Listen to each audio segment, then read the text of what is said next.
Are you live? Okay. All right, so since we're recording there on the YouTube, I'll just kind of go ahead and introduce things. So, everybody, we're here today to talk about the nuances of remediation. And I'm going to kind of keep going back and forth. We've got stuff all around me here. Then we've got customers who are more local to the area with us here. And we're going to figure out how to do this, and it'll probably be very inelegant, okay? But we're going to talk about nuances of remediation. And the reason that this workshop came up is that as we've been working with customers in the field, there's always the desire to just have one way of doing things, right? Make it as simple as possible. But the truth is that products like this and equipment and all those sorts of things allow you to get into really specific situations and do a job well rather than getting mediocre results, with everything. Okay, so we can try it, but I'm concerned about airflow. This is going to feel, to everybody who's watching this, it's going to feel very organic. So we can try that, and then we can switch back and forth and stuff working. Okay, so what we're going to talk about first, and I think you can see on your screen, let me flip to this next thing. Helping somebody get on. You're helping somebody get on? Yeah. What happened? Oh, hello. Technology. Hello. Oh, hang up. All right. Okay. That we got just came out of it. Oh, this turned off. Oh, it's been on all morning until now. Yep.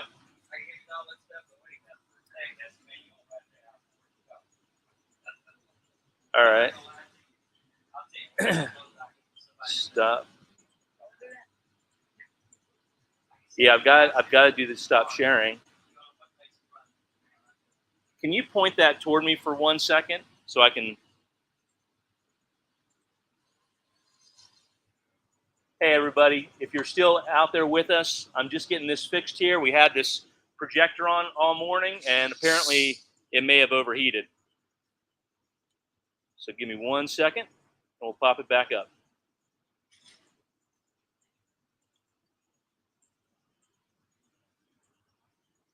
Let's do this. Pull the plug there. That comes over.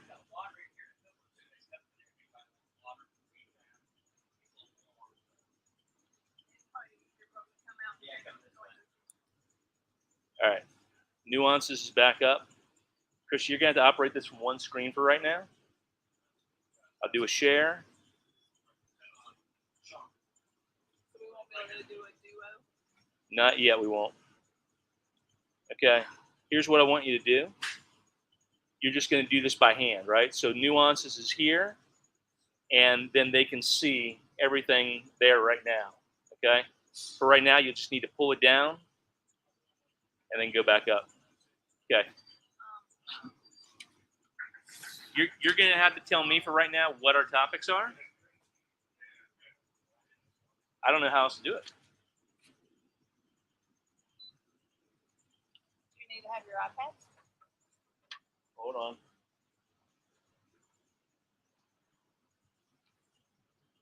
Oh, we might be back up. Hang on it.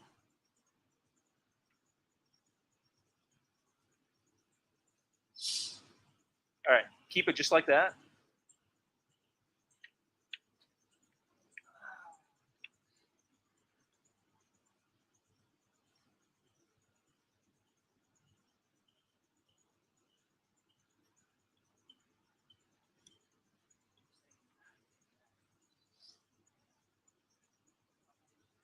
All right, you're sharing. Okay. Excuse me. All right, sorry about that. Okay, so we're going to talk about a number of topics today. We're going to talk about the goal of remediation, kind of starting with the basics and then progressing from there. Because we get busy, We get involved in real estate transactions, things like that, and before you know it, you start to wander away from the principles of remediation. So let's talk about kind of goal of remediation first. We're going to talk about condition 1, 2, and 3 environments to get everybody on the same page. ICRC S520 and the HEPA sandwich. Then we're going to talk about one of the new terms to me, but what we call developed terms by Franklin Environmental. Keith is here with us, Keith Phillips from Franklin Environmental, and he developed something called the Mold Severity Index. And the purpose of talking about the Mold Severity Index is also to talk about how important having systems is, okay? And as we get more into talking about systems, this is going to roll directly into our second session. So we're going to be here for an hour, and then we're going to go inside where it's nice and air conditioned, and we're going to talk for another hour, hour and a half, not only about safety, but really about creating systems in your company on the sales side, things like that. Okay?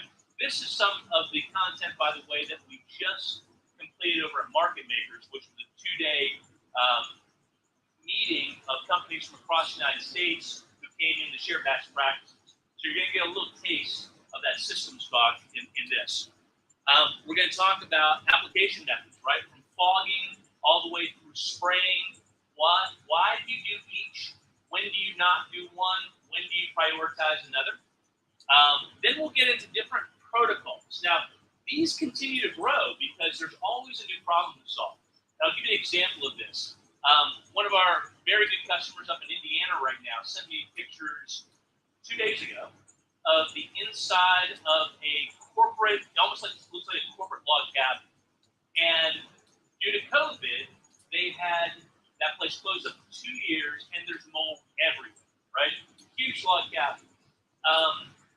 When you're working on finished surfaces, it's very different from doing mold remediation and crawl space, right? And so it takes a little bit of even further nuance there to make sure not only do you get rid of the mold, but you neutralize those surfaces so that you don't have any chemical residue on the surface that would dry the surface, crack the surface, or change the color of that surface as well. So we're working with those guys because we've done this before, but we haven't created a step-by-step guide out of it. Now we're going to create a step-by-step guide out of that as well. So, we won't hit that in this, but just know as we get these problems and then we have a step-by-step solution, kind of like another job that's going on in Atlanta right now with Charles down there in a big church, we'll bring those step-by-step guides back and have something to train from. That makes some sense, okay? So we'll go into cross-contamination during demolition, light mold growth on non-porous and semi-porous surfaces, mold staining on semi-porous and non-porous surfaces, embedded mold growth on semi-porous surfaces, controlling labor costs with protocol, minimizing clearance test failures, and then some accessory products and how it all works together. Okay? So if you would flip to the next screen, Christy, let's talk about the goal of remediation. On your left-hand side there. Just click right there. There you go. All right. So the remediation process is this process of dilution, right? You start with some maximal amount of mold in a space, whether it be in a condition 2 environment where you've got mold spores at an elevated level, or you're in a condition 3 environment where there's visible mold growth everywhere. You've got so much that you're starting out with, and the comparison is, of course, what's going on outdoors, right? That's why when we do mold testing, we test the outdoor first to give us a baseline of what's happening in the ecology, and then whatever we find inside is compared against that, right? Everybody on the same page there? And what our job is to do is not to produce a mold-free environment. There's no such thing as a mold-free environment, right? Our job is to get back to condition 1, right? That's the natural exterior ecology. And everywhere is different, right? We probably have higher mold spore counts here in the high country of North Carolina than probably in, Southern California, for example, right? So every area is going to be different. Therefore, that comparative analysis in terms of what represents in the end a clearance test result is also going to be different. So we go through this process where we start with maximum contamination. The first thing that we come to is the need to contain contain a space, right? Especially if we're dealing with living spaces or working spaces. Containing that area off that needs to be remediated from everything else that's unaffected. Okay? We move from that into things like air scrubbing, negative air, etc. Because what are we doing? We're gradually bringing that level down and controlling that environment to the point where we HEPA vacuum those surfaces. Okay, so I've got a vacuum here because we use this a lot for demonstration, and we'll use it for demonstration today as well. It's not a HEPA vacuum, right? We're not out in the community doing business and doing remediations, but I want to simulate some things here so that from a step-by-step standpoint, we're doing the right steps. Okay, so we've got the HEPA vacuum the surface. Why do we have a vacuum surface? The reason is further cross-contamination control, and again, reducing the amount of mold in the form of spores and in the form of hyphae, if it's visible, to a lower amount.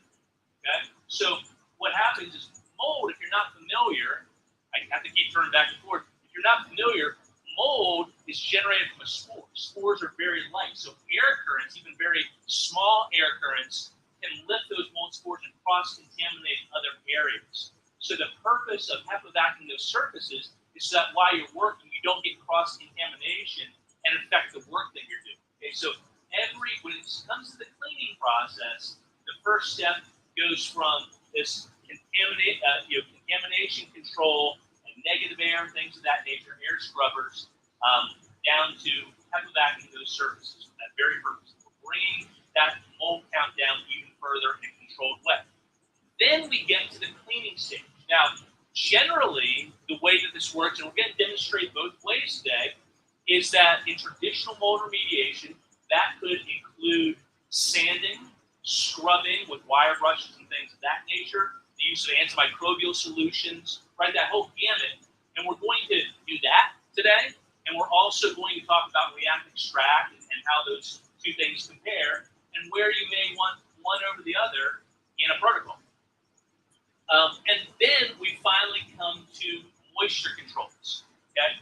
Moisture controls are those permanent and durable solutions that prevent moisture from becoming a problem again. Because mold really isn't the problem, right? It's the moisture that allows the mold to grow that's the biggest problem. So we've got to remove moisture from the situation. And sometimes that can be done by simple construction fixes, right? We had a leak, for example. The other thing is, a lot of times, whether we're talking about inner wall condensation, where we're hitting dew point due to temperature differentials, or we've got ground moisture coming up where our moisture control becomes a vapor barrier, or we've got moisture coming through a block wall or something of that nature. Those are all of our problems, and all the controls, the fixes, are what directly complement the remediation. Otherwise, we're going to have recurrence. Okay? So hopefully that makes some sense. And let's not treat this too formally. Like if I'm saying something that sounds crazy, you've got questions, just like stop me and we'll say, hey, we got a question. Okay, so that kind of takes us through the goals of remediation. And I alluded to the next slide, Christy, which is our conditions. I think everybody who's been through normie, micro, ICRC training, things of that nature, has probably, at least your certification, run up against condition 1, 2, and 3 environments. Is that pretty fair to say? Is everybody with me with conditions? Okay. If you're not, let's go through it real quick to make sure that everybody is familiar. So a condition 1 environment, like we spoke about before, is the natural ecology of wherever you live, wherever you work. Okay. And like I said, that can vary from one region to the other. I guarantee it's higher here than in some other areas because we're up in the high country in the mountains with a lot of trees. So in an indoor setting, an indoor environment that may have settled mold spores, fungal fragments, or traces of actual growth whose identity, location, and quantity are reflective of the normal fungal ecology or a similar environment. Okay, so that's your definition. Now, where we have a problem is where we go to a condition 2 environment. That's where the settled mold spores are above the natural ecology. Okay, so we're living in a home. Maybe we have some breathing problems, or something like that. We ask somebody to come in and do a mold inspection, and lo and behold, we find that the natural ecology in the house that we're living in is higher than what's going on outside my house. Now we're in a situation where we need a mold remediation. Okay, it's not the same thing as mold remediation in crawl space, but they're related to. We've got to take those mold spore counts down, even in a condition 2 environment. Condition 3 is when we have actual growth. Okay, so if we come into this area here and we test for high mold spore counts compared to outside, but we've already got visible mold growing everywhere, which one trumps the other? Right? The answer is the condition 3 environment trumps the condition 2 environment. We automatically know we're in condition 3 in condition 2, if that corner of this building is all eaten up with mold, right? And because of mold's propensity to cross-contaminate, the likelihood of having a high level of mold spore over there, 100 feet away from me, is very likely, right, in a condition 3 environment. So that means we need to control, contain, and remediate this entire space. Does that make some sense? That's why we work with a lot of people who do remediations in crawl spaces. And the question used to come up, it doesn't as much anymore, which is great, but the question used to come up, do I need to remove the insulation before we remediate? And it's like, wait a second, we've got a clear condition 3 environment in here. It's been contaminating that insulation for who knows how long. The answer is absolutely. Whenever you have a condition 3 environment or even a condition 2 environment, and you have materials that are considered porous, okay? I'm not talking about wood, but I'm talking about porous materials like fiberglass insulation. It needs to be removed. It's been a giant filter for who knows how much time. That has to be removed from the environment before the remediation can take place. Any questions about any of that stuff? Everybody kind of on the same page? Okay, let's move to the next slide. So we talked about the HEPA sandwich, and this is kind of like the old school methodology of remediation, and it's not wrong. By saying old school, I don't mean to disparage the HEPA sandwich. It's a very useful way of controlling and removing mold from the surface, where you HEPA back the surfaces first, you clean those surfaces, and again, that cleaning has traditionally been everything from cleaning like we all think about cleaning, down to sanding and scrubbing and things of that nature, followed by HEPA vacuuming those surfaces again. So why is it that we HEPA vac those surfaces after we clean them?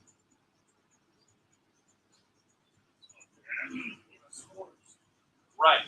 So even though we've done as good a job cleaning the surface as possible, if you're familiar with cleaning products, right? We make peroxide-based products and all sorts of things. That all brings the soil load, and we'll use this term quite a bit today, the soil load to the surface. The reason we use the term soil load and not just mold is because everything that isn't the surface itself is a contaminant to the surface, right? And if it's organic in nature, it's a conducive condition to a future problem, right? And we want to remove all of that from the surface. So the easier way to say, instead of saying mold, or instead of saying bacteria, right, is to say soil load, because we want, in the end, when it comes down to remediation, our goal is a quote-unquote, and this is from S520, a visibly clean and dust-free surface is our goal, right? Out of everything else, the control and everything else we talked about so far, the end goal is a visibly clean and dust-free surface. That is at condition 1. Okay? That's our only goal. And then it is removing the moisture source from the equation as well. The moisture source is a continual problem. All right, next slide. So then that brings us, yes, sir.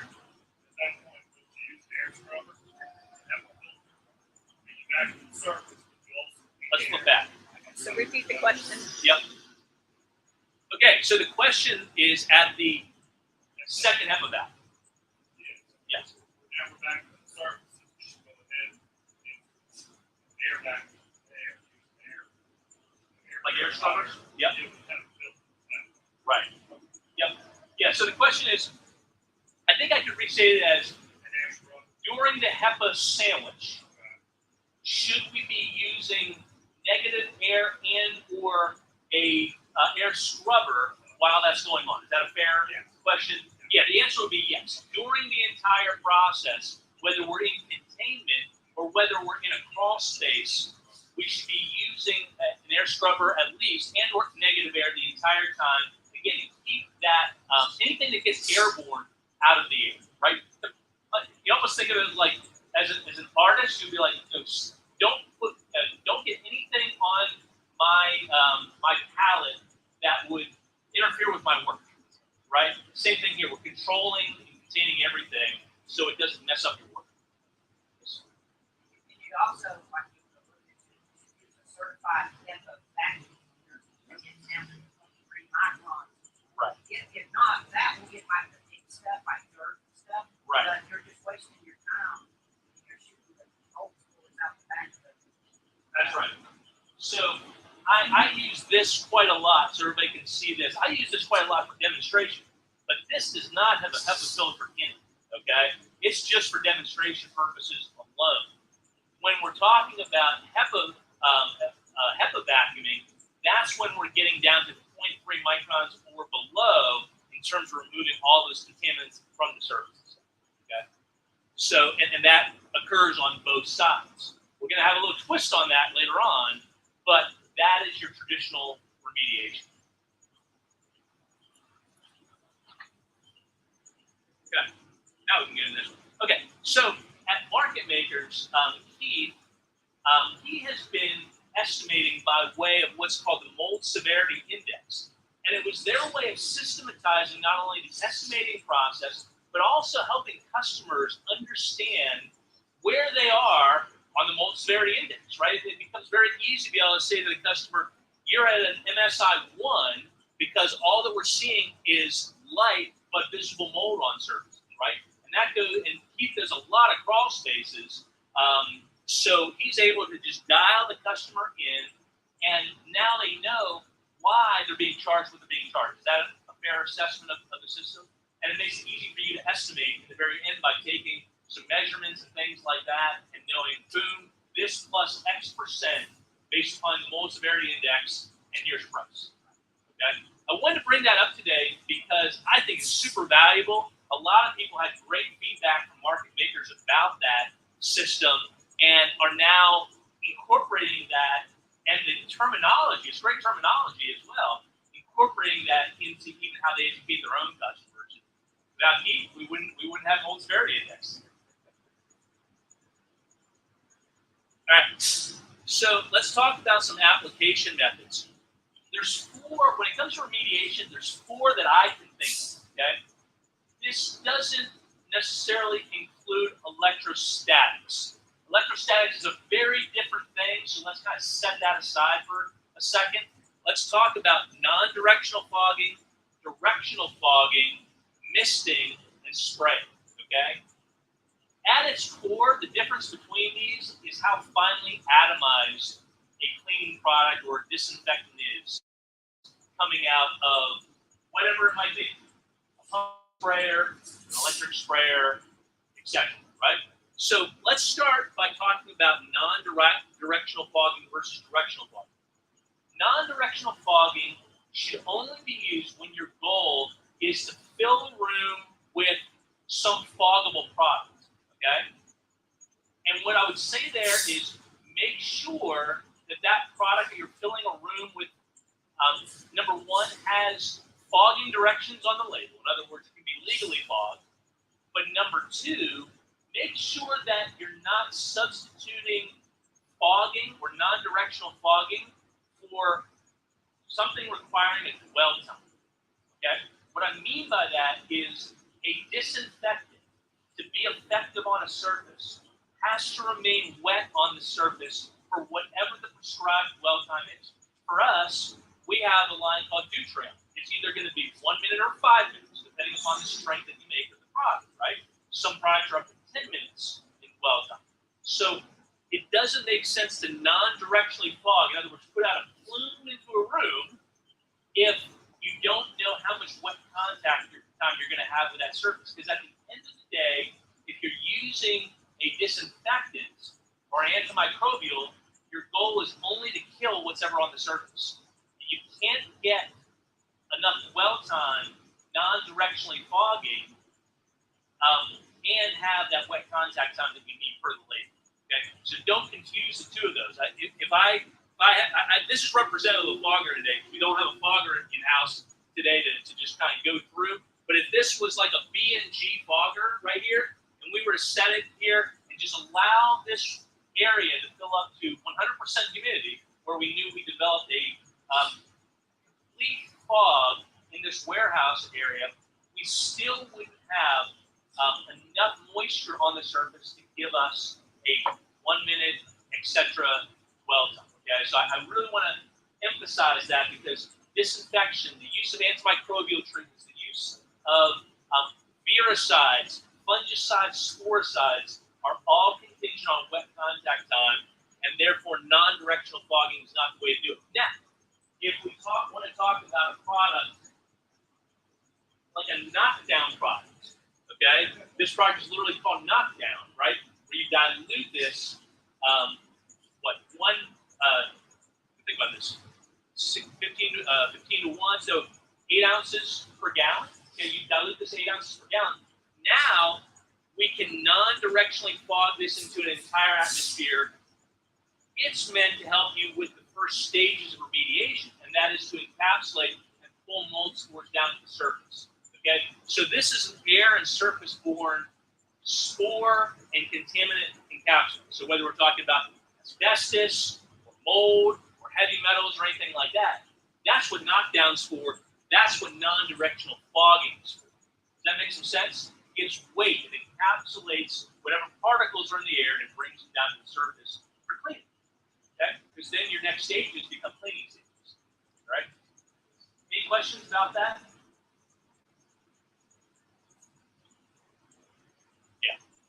You can go back to the other slide there because I just wanted to use this as an example, and then it'll allow us to move a little bit more quickly through the other slides. Okay, directional fogging. Now, directional fogging becomes an application method. Okay, you're not filling up an atmosphere or atomizing an atmosphere. Now you're actually using that fogger to achieve contact time on that surface. What that's great for is, let's say that you only need 1 minute dwell time. You might not need to mist or spray a surface. Fogging that surface may give you that 1 minute dwell time that's so helpful. So why waste product, right? If you can use half the amount of product because your dwell time is only 1 minute long, then go for it, right? So for example, on our Nutrient product, it has fogging instructions that are all tied into that 1 minute dwell time. So you can use a fogger with that if you really want to control how much product is being used at the surface level. Okay? The next thing is misting. Now this gets into tip size, right? So we spent a lot of time talking about tip size. Let me grab a couple examples for you here. All right. So in our pump-up sprayers, a couple of years ago, we didn't do this very well. In our pump-up sprayers, we've got these 8001 tips. Okay, when it says 8001, what that means is an 80-degree tip at 0.1 gallons per minute, a tenth of a gallon per minute. Or we've also got these 8002 tips. As you might guess, 80 degrees fan tip, right? A nice wide fan tip. By the way, 80 degrees will give you about 24 inches on the surface, right? So you're talking about something that's wider than a joist bay in terms of coverage. 8002, though, gives you 0.2 of a gallon per minute. I'm going to show you both, and that's the difference between misting a surface and spraying a surface. Misting a surface is great when you just need to apply a product to the surface, like Nutrient as an antimicrobial. If you need to penetrate a soil layer, okay, the buildup on the surface, the actual mold growth, or anything else that is on that surface, you want a spraying kit. You need to be able to penetrate through the soil load to the surface. Okay? So just kind of keep that in mind, and we'll help anybody who has questions about that dial in their sprayers, unless you've got something that you just can't get tips with. Okay? But keep in mind, this is one of the ways that you dramatically increase speed and efficiency in your business is by controlling the tips and knowing what you're trying to accomplish. Misting versus spraying has a huge impact on speed. Yes, sir. I'm new to this. Yeah. To go back, like you can talk about dwell time. How do you know what kind of dwell time you need? With a disinfectant, so the question is, how do you know what kind of dwell time you're going to need for a product? Okay. With a disinfectant, it's prescribed on the label. Now, I say that to say that every disinfectant will say before you use the product, prior to use, pre-clean surfaces. I use this analogy all the time. You and I decide, hey, we're going to go grab some KFC, right? And we have our meal, but there's grease and stuff all over the table afterwards, right? The last thing you and I are going to do is say, hey, let's disinfect this table. We're going to say, let's clean the table first, and then we can apply a disinfectant. Because disinfectants are not effective, or not nearly as effective. It can't be measured in high soil load environments, right? You got to clean the surface first before you disinfect. And again, in our own industry, people confuse that frequently, right? They will use a disinfectant to do what really you should be doing with a cleaner, and then they waste a lot of time, right? So if you know what your product should be used for, it will save you a lot of time scrubbing and things of that nature. Because we could go take, Nutrient all day long and remediate with it.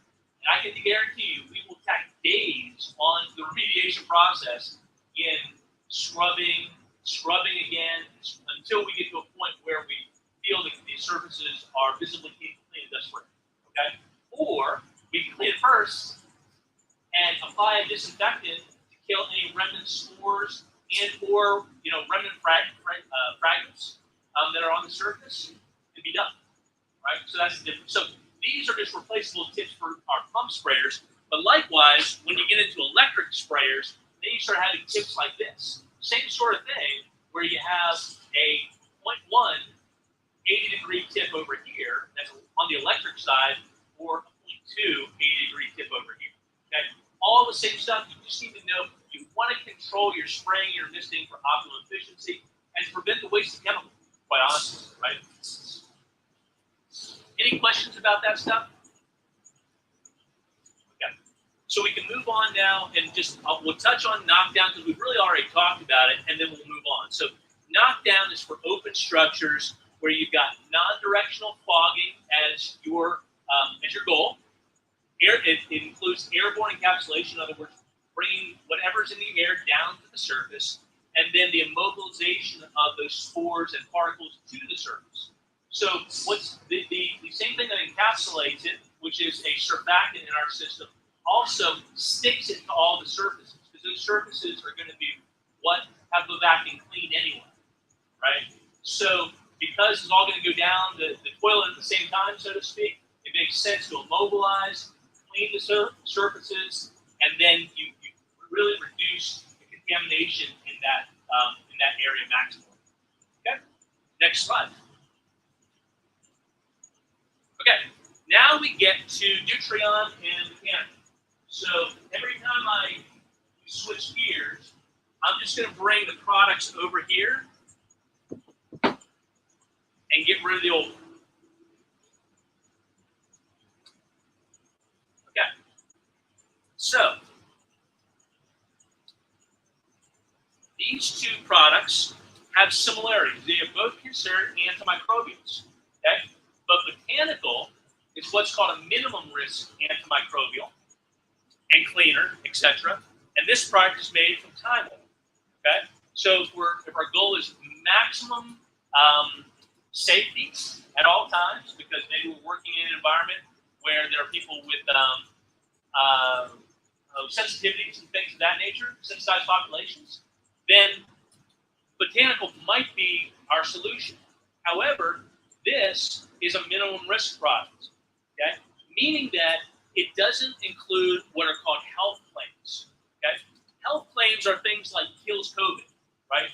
Kills Staphylococcus aureus, okay? Whatever that kills term is, you don't find that terminology here. The best we can do over here is call it an antimicrobial, be able to talk about the fact that it has some durability to it, up to about 30 days of durability. on a surface, but we can't make human health claims over here. Human health claims are made with Nutrien. Okay, this outside of you, because everybody's familiar with, or most people are familiar with Nutrien as an odor mitigant.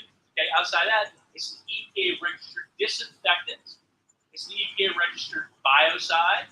It's an EPA registered fungicide, sporicide, virucide, bactericide, and algicide. So it kind of covers all of the sides that we want to cover for hospital grade claims all the way through remediation claims. Sure. I don't want to go down a rabbit hole, but we're like this chemical kills 6 logs. Right. What does that play into? Like if I have a chemical that kills in the laboratory 6 logs, Yep. and the dwell time is 10 minutes. If I only leave it out there 5 minutes, so I get 3 logs. That's a great question. Okay, so the question that Keith just asked is if a product that is registered for a 10-minute dwell time and that has a kill log rate of 6, if you leave it on there half the amount of time, will you get a kill rate or a log rate of 3? Okay, and the answer is no, and it's only no because the EPA only allows us to say what is tested. Right?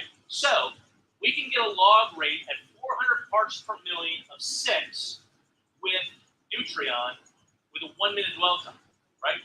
Would a 30-second dwell time give us a 3? We can't say that, right? Because it has not been tested. The data is not bared out, and it's not on labels, so we can't say it, right? So if there's a product that says, hey, we provide a 10-minute dwell time, log 6, that's all.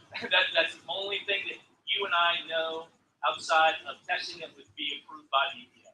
Kill mold, what is the minimum log of That varies by mold species, right? And since we're dealing with thousands of species of mold or fungus, you would have to take each one individually and have that tested, because you're right. There are some things, like when it comes to mold, the spore is always harder to kill. The spore is always more difficult to kill than the vegetative growth, which is the hypostructure, right? So think of plant form versus spore. The plant form of mold does not have an exoskeleton to it, right? It's got a lipid bilayer that's made out of fat that you puncture or destroy somehow to be able to destroy that cell.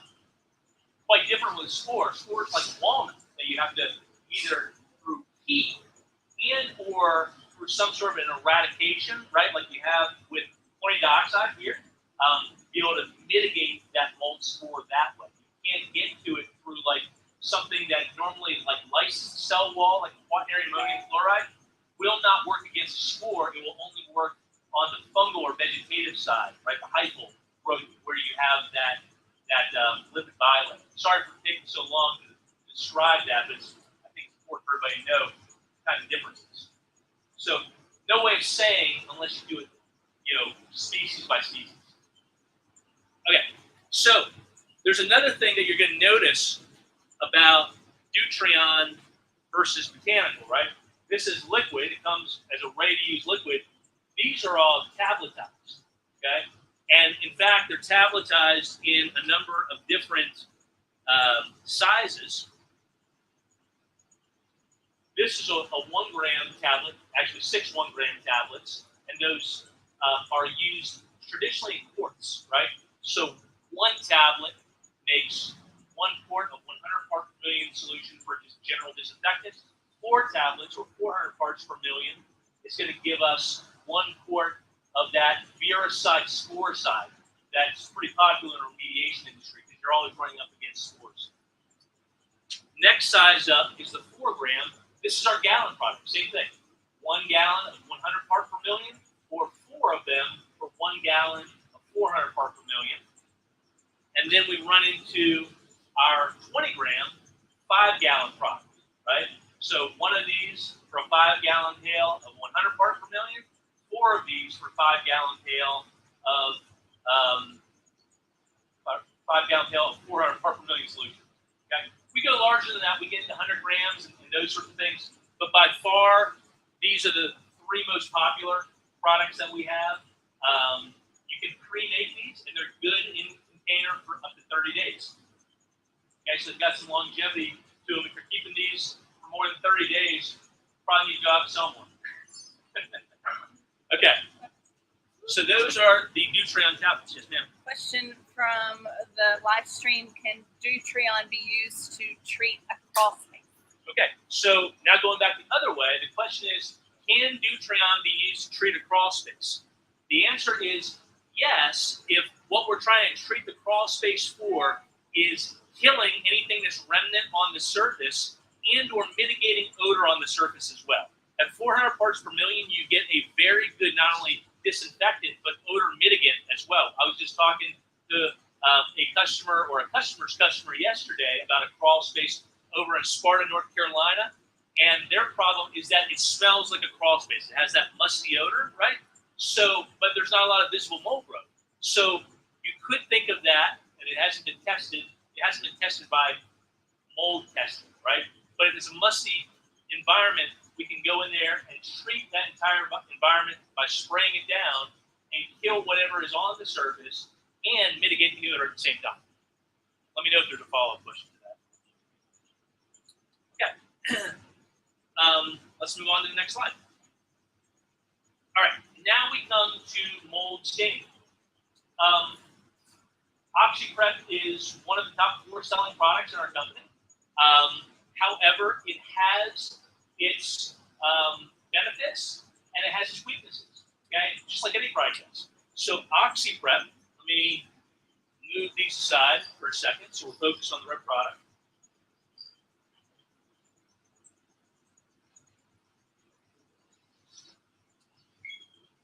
Okay.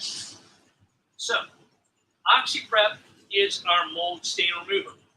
Just because a surface looks clean doesn't mean it is clean. Let's start out that way, right? I can spray famously an attic down all day long with a mold stain remover, and it will look spot on at the end of that. However, if I react our OxyPar with that and allow any soil load to come to the surface, I can take a white towel at the end of that, which I'll show you this today, after a surface looks really great with OxyPrep, and I can pull soil load off that surface. So that surface hasn't been remediated just because I've treated it with a stain remover. Now, in the second breath, I will say, we get it. We get that a lot of times remediations are coinciding with real estate deals, and that all that the seller and seller's agent want to do is make the surface look better. And our recommendation is make sure your contracts bear that out. Don't create liability for yourself by calling something remediation that is really an aesthetic treatment, right? So know the difference. You can offer both, right? Because who wants to turn down somebody who says, hey, I'd love to work with you as a real estate agent, but I got to stay on this budget. But don't call stain removal remediation, or it could be libelous. Okay, I guess we should stop there. Okay, this product can be used in 3 different ways. It can be sprayed on the surfaces. It can be misted on. I should start with misting. It can be misted on the surfaces. It can be sprayed on the surfaces. And it can be foamed on the surfaces. So why would you want to do any or all? Okay? Misting, of course, gives you the most control. Okay? When we're dealing with products like this that are considered hazardous, right?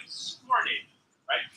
You want to control how much product is going to the surface in the first place. So you're not wasting it. But you also want to control overspray and getting it on you. And now we're going to talk about safety in a little bit, but we want to control this product. So misting could be ideal in application. However, if you have a surface that just wants to soak it up, or you got high temperatures in an attic space or something like that, you may need to move from misting to spraying. Or if you really want to increase your dwell time on the surface, go from spraying to foaming, and now you've got a whole different type of control. In fact, your unit, your foaming unit, is probably going to arrive while we're sitting there. I didn't see it. We were tracking it.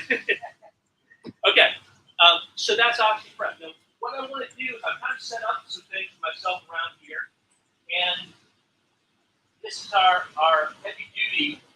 Make sure I've got this. This is our heavy duty sprayer. Okay, some attributes of this, and I'll just go through it once so everybody's familiar.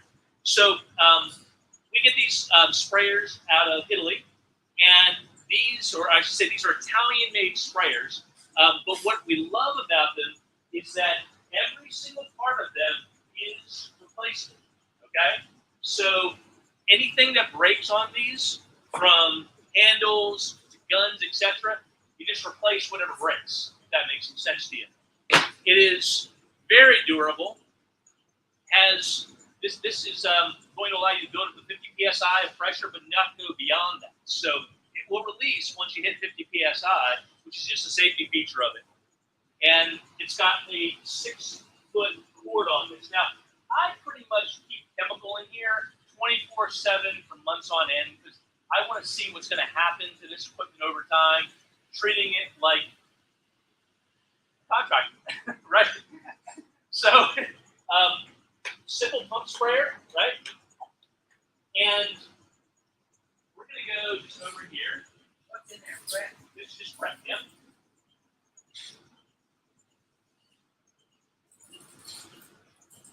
As you can see, hopefully you can see it, we've got a nice wide, about, say this, I get picked up, about a nice wide 24-inch spray pattern, about 12 inches from the surface. Okay, that's generally, no matter the sprayer that you're using, your measurement on what your fan width is going to be is always measured in 12 inches from the surface, and at 80 degrees you'll get about a 24-inch wide fan pattern. Okay, so if we just wanted to do an aesthetic treatment, we could do that, and it looks much better on that surface. But let me just show you this. OxyPar. Now, in this application, I'm going to start with OxyPar first. Okay? We'll get to OxyPar in a second, but this is our 8% hydrogen peroxide product.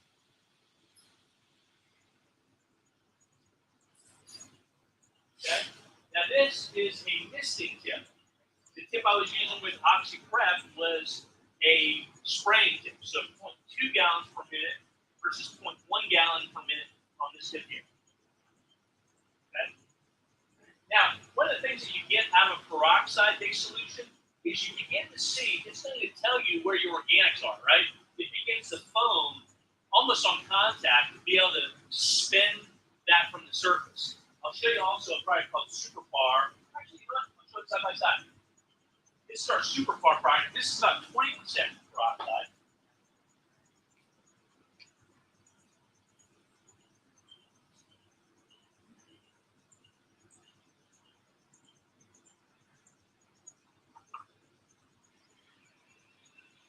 So either way, you're going to get that reaction at the surface level with whatever the organic contaminants are on it. Now, we're going to talk a little bit about reacting strap. But you're going to see a little demonstration of it here, just because I want you to see the difference between what appears as a cleaner surface versus the reality of it. So I'm going to react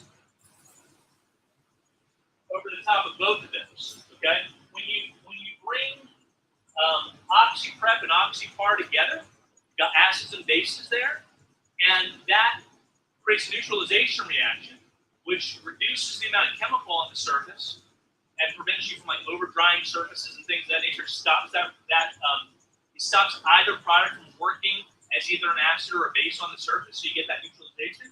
But that also creates this foam that pulls the soil load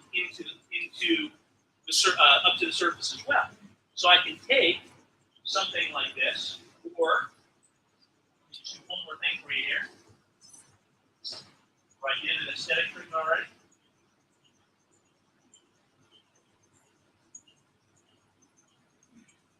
Hey, will it neutralize no matter which direction you go? It will. Ah, Yep. Okay. And now, I'll just take this to the camera real quick. You see that okay?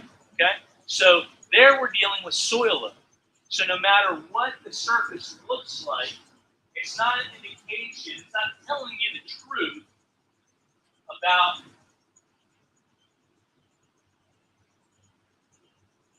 what's actually on the surface, right? And from a cleaning standpoint, that's the difference between pure aesthetic treatment where you're stain removing and then removing that soil load from the surface and creating an actually visibly clean and dust-free surface. Because you've got to think, well, suspended in the foam that we see here are mold spores. When you just do aesthetic treatments with something like OxyPrep or anything else, it's not taking into consideration that mold spore.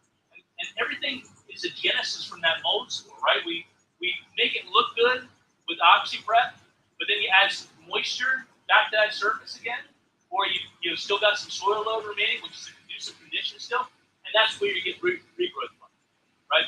So again, just differentiate between the two types of treatments. Sure. You mix them in the same tank. Say again? You mix them in the same tank together. Yeah, so neutralize in the tank, and then you just got a neutralized solution. Now you've got maybe something that's kind of like a neutral multi-purpose cleaner, because the active ingredients have been neutralized at that point.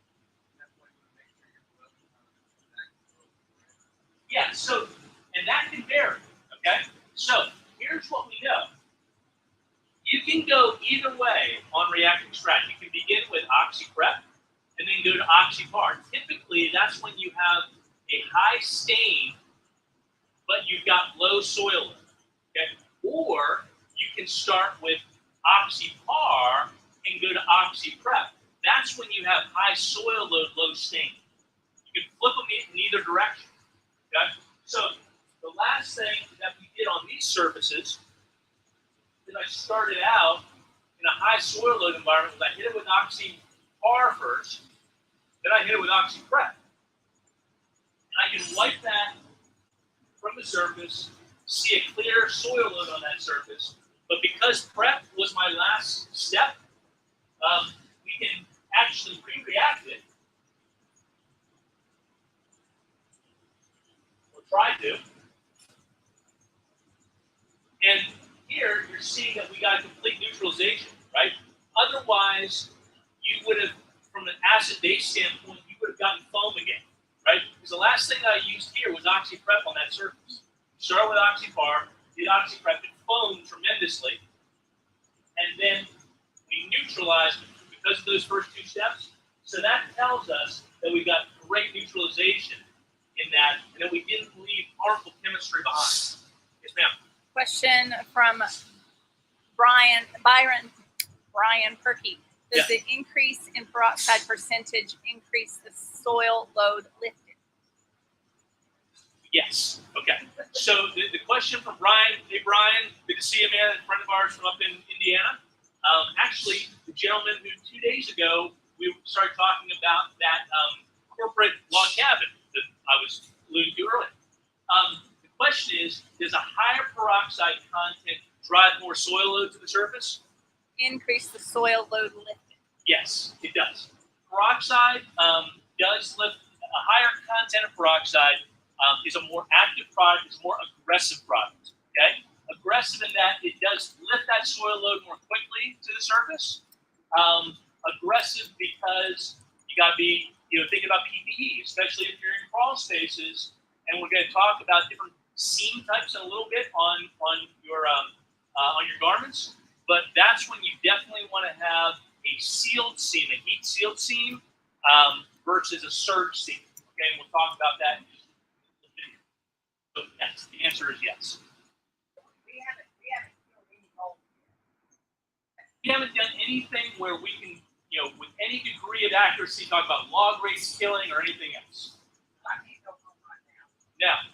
Now, we have cleaned the surface, right? We've created a clean surface, but if we're going to kill what's ever on the surface, now we're talking about nutrient, okay? And all that we're doing here, guys, is we're going by the book in terms of EPA regulation, FIFRA, and what everything means, right? Because there's a lot of confusion out there. What is a stain remover. What is a mold killer? All of these terms are mixed up. And it's important to know that you've got a stain remover, you've got a cleaning product that's used for lifting and suspending mold so it can be removed from the surface, clean the surface. And then you've got, if you want to call it a mold killer, that's what this is. This is an EPA registered product. Okay? Remember, you've got to pre-clean the surface prior to using this anyway. So even if we were over here and we said, yeah, these products kill mold, the answer would be no, they don't until the surface is clean. Okay, does that make some sense? All right, so here, now we've got Nutrien, and this is a misting tip. Okay? And I've misted that onto the surface, 0.1 gallons per minute. Now you can walk away. Okay? Well done, 1 minute. Correct. Yep. Okay, so let's flip to the next slide there. Because we've kind of covered a number of these topics. Okay? So yeah, we've covered oxypar and superpar. Anybody have any questions about the peroxide side of things with oxypar versus superpar? Oxypar is an 8% stabilized hydrogen peroxide, meaning that it's got a significant shelf life, right? It's about 12 minutes 12 months once open, 18 months when closed. Both of them are that. But one is an 8% peroxide, which gives us some advantages when it comes to transportation. Okay?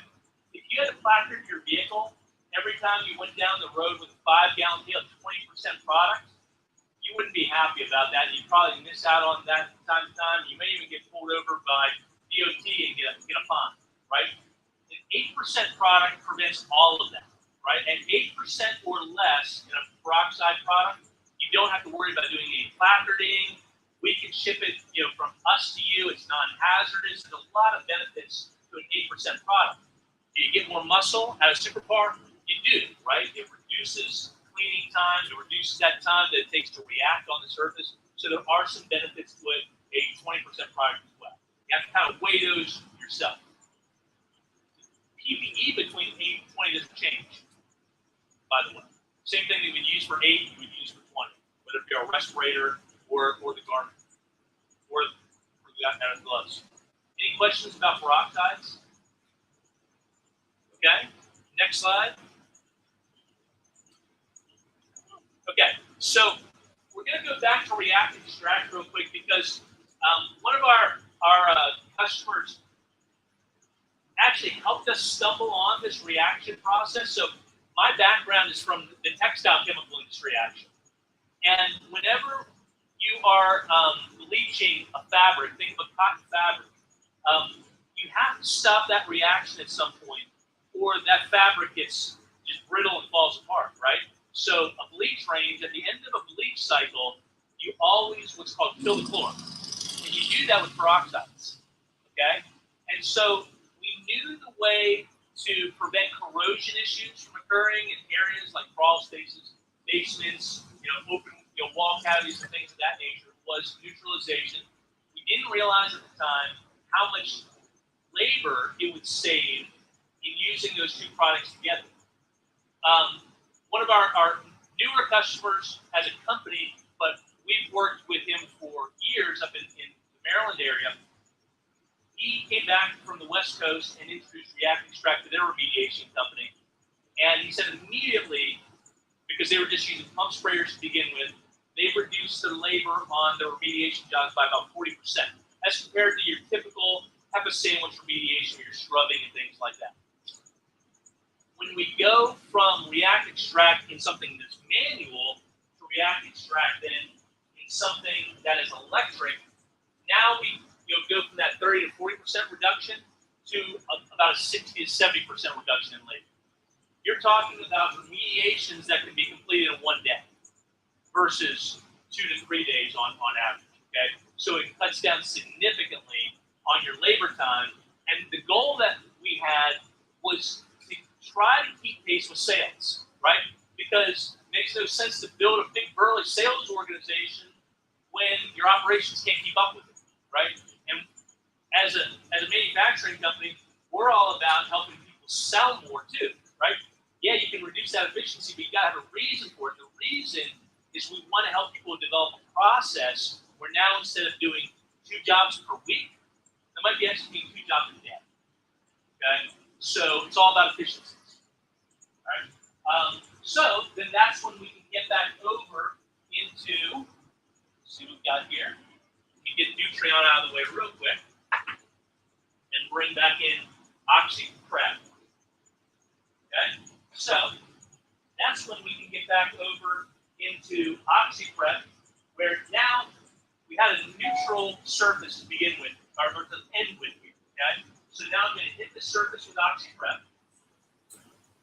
Maybe we didn't. That tells you what we had last. Now we know that that was oxypar last on that surface, or we would not have gotten that reaction. You go over here. That even might be some remnant oxypar over there. So now I'll go over here.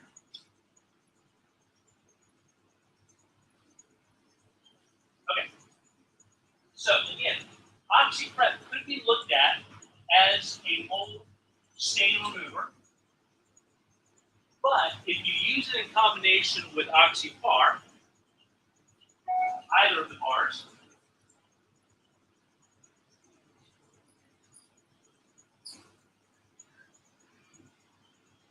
then we can get a reaction between those 2 products. And just to kind of answer your questions about dwell times and things like that, because I'm moving pretty quickly, typically you would look to apply oxyprep on the surface and allow it to sit at least 2 minutes. Okay? It's going to give you the best dwell time and the most penetration of that surface before you come back to it. So if you can imagine your mind's eye having several technicians in any environment, crawl space, what have you. Technician number 1 could be your oxyprep technician. In other words, you're doing that pre-application of oxyprep to remove all the staining and to prep the surface for oxypar and the neutralization reaction. Or vice versa, right? You might be in an environment where your oxypar came first because it's high soil load, and then we come back over that, and then we reacted with oxyprep, right? So it's versatile, right? Just depending upon what you're trying to accomplish on a given surface. But always think in terms of 2 minutes of dwell time on product A, whichever one that is, 2 minutes of dwell time on product B, and then extract.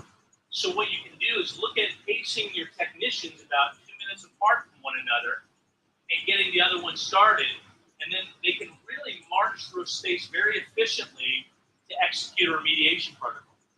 Does it make some sense? It happens faster with electric than with pump-ups, but again, you have different degrees of efficiency.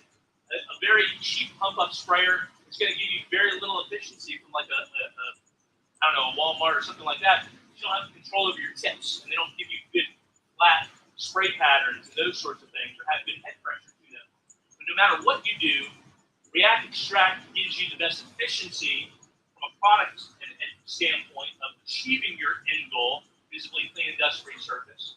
And then you start moving up in efficiencies from there with your equipment and your tip sizes. Does that make some sense? Any questions over there, Kristen? No? Okay. So then that brings us to the next thing, which is extraction. Now, when you're extracting in a moist environment, you're not using a HEPA filter, right? Why is that? Because in a traditional a traditional HEPA sandwich, you would always want to use a HEPA filter both on the front side and the back side. So why don't we do it here?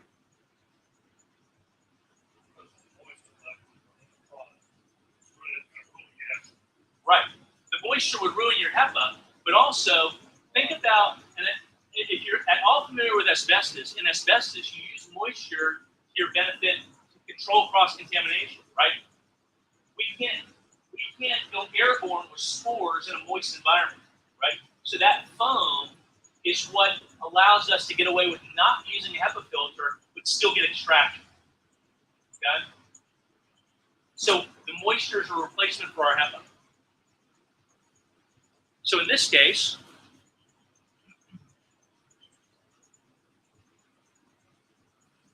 you know, the downside of wiping this away here,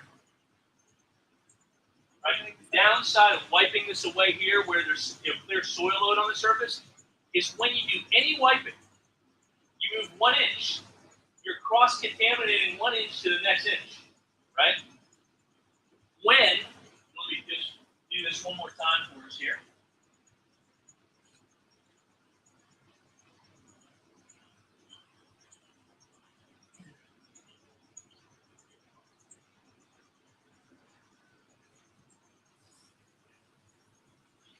Yeah. When we've got a moist environment, and let's just pretend that that's been dwelling on that surface for a period of time, but we're extracting that surface, kind of like you think about like carpet cleaning, right? We wouldn't, you know, just grind soil load into a surface. I mean, we do that at home, you know, with our kids or when our dogs throw up or whatever, we do that. But the best way to do it is to extract the surface.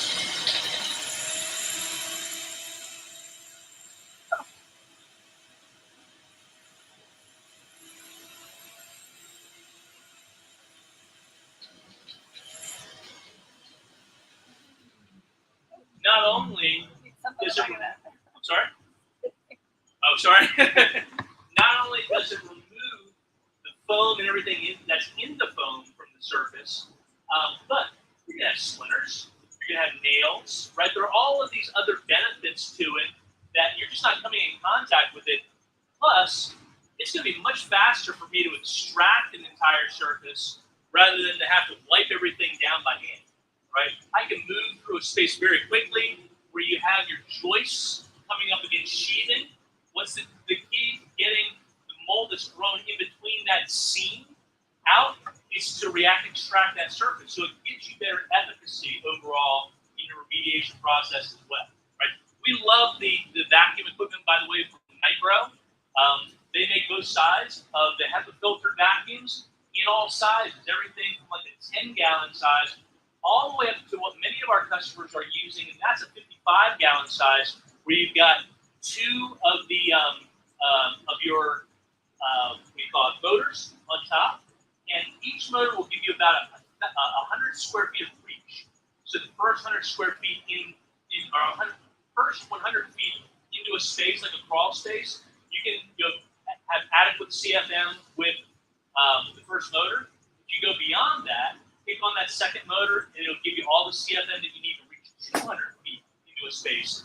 Meaning that at the end of the day, if you had something like, let's pretend that this is the Nitro 55-gallon drum unit, and you're using a PTM sprayer like this, all of this could exist outside of the space, and all that you would have is handles and things of that nature in the space, which keeps it very streamlined for your entire process. Does that make some sense? Okay. All right, next slide, please.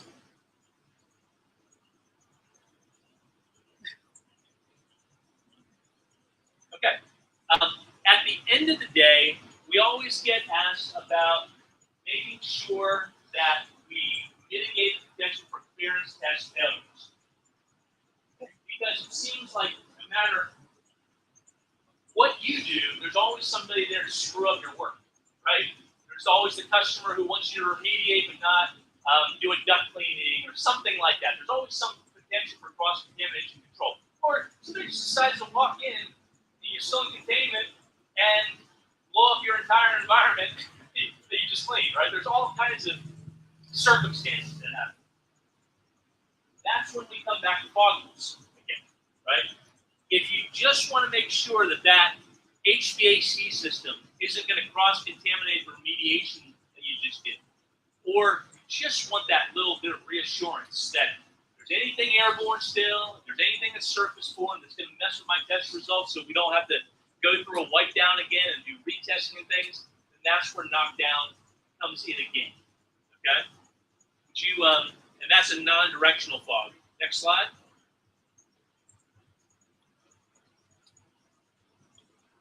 Okay, botanical. Same thing with botanical. Botanical has fogging instructions on it. So if you want a time-based product, again, this is like maximum safety. Think, you're working around child care centers or anything like that, and you just want to maximize safety, this has fogging instructions on it as well. But keep in mind, this has durability to it. So when I say that, think, oh, that's great. It's going to get up to 30 days on the surface. It's going to give me some antimicrobial capacity. Yes, but, right? And the but is, do you really want to have a residue on the surface, right?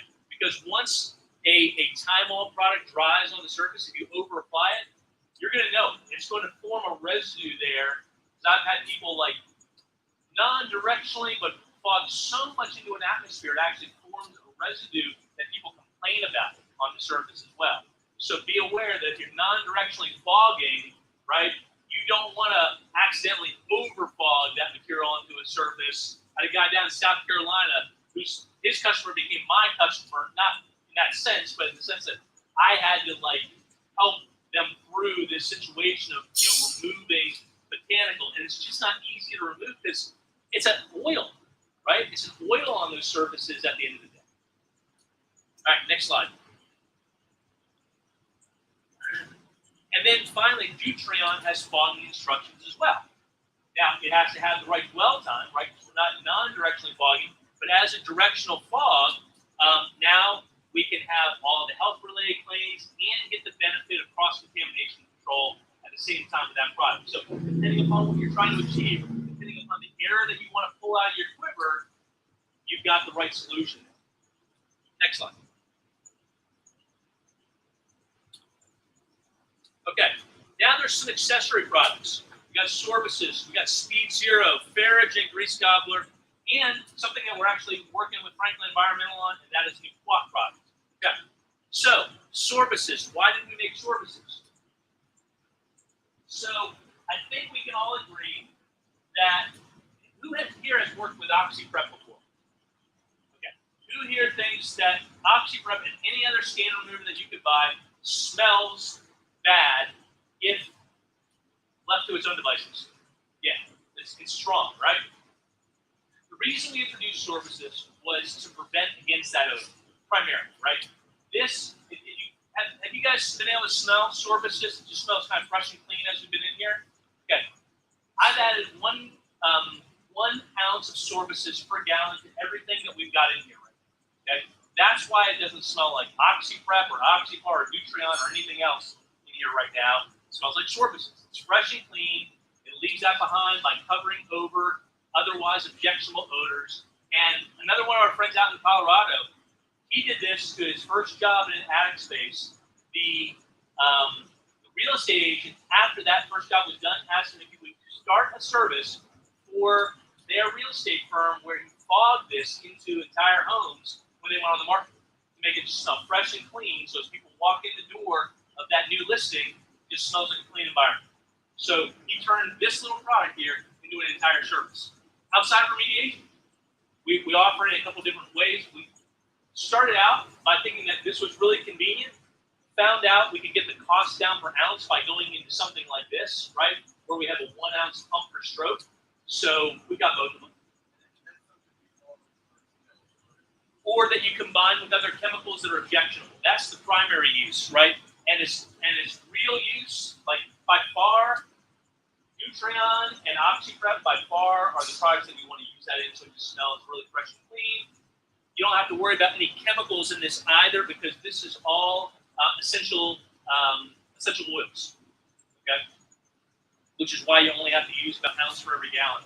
Very high concentration. Speed Zero. So Speed Zero, and this is good in any environment that gets cold or anywhere where you're running into materials that are super hard. I'll give you an example.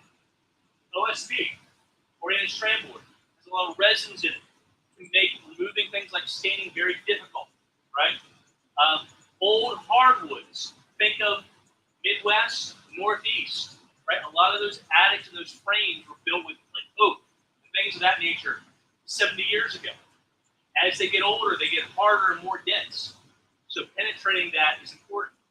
When it gets colder, it becomes more time-consuming to clean. We have this was formulated so we can add it to products like OxyPrep, OxyPar, reduce the freeze points so we can work at colder temperatures just as quickly. Okay, so that's the entire deal with Speed Zero. And we'll be introducing it this winter also in this format here. Again, it is amazing. Like when we went from this in a small bottle to this, it reduced the price of the product 22% per ounce. So it makes a big difference when we get a little more efficient here. All right, Ferrigen. Ferrigen is our buffered alkaline. And Sean, this is actually something that I want to talk to you about on exterior restoration later. So when you're dealing with organic soil loads, mold and mildew, or anything along the algae and stuff like that, having an alkaline cleaner is the best way to remove that soil load. So you go, okay, how about OxyPar, right? OxyPar by itself is great for lifting soil load.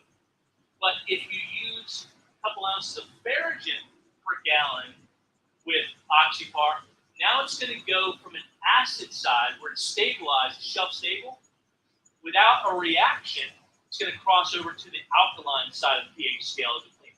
And that makes for a really good cleaner when it comes to peroxides, especially because they're stable in an acid environment, most active in an alkaline environment for removing organics. Okay? So this is a product that even before we had OxyPrep, we wanted to get really good stain removal and soil load removal out of OxyPar. We always use a little bit of Ferrigen.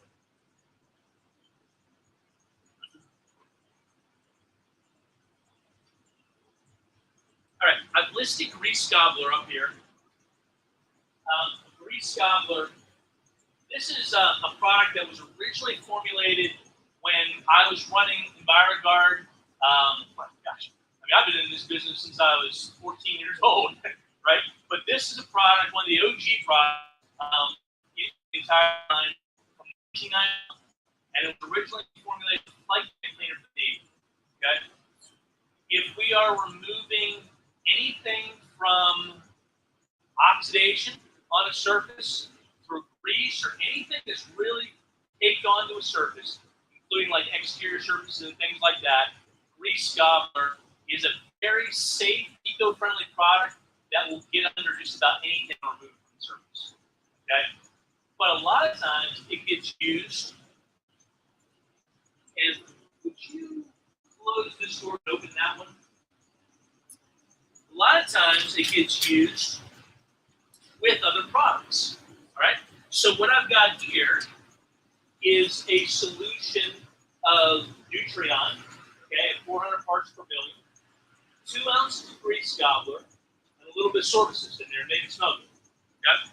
So sometimes you've got remediations that, rather than being structural in nature, are what we'll call wipe downs. Okay, interiors of homes on finished surfaces.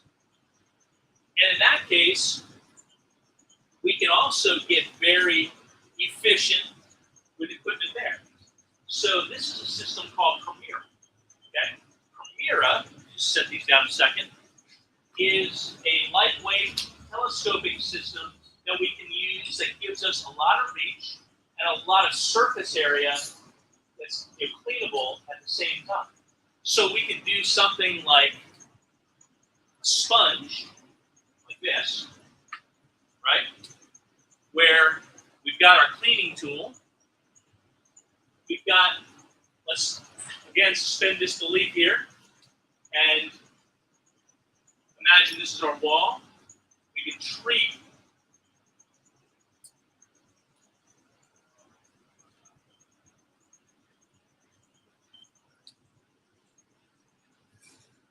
we can treat our wall there with a pump up scenario.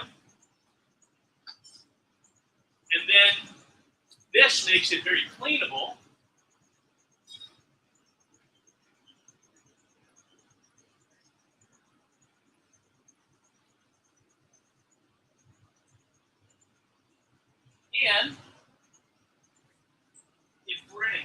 rinse situation, this is what's called an autoclavable bucket. So we can go right into fresh water here, the wringer, and if you do that, all the way to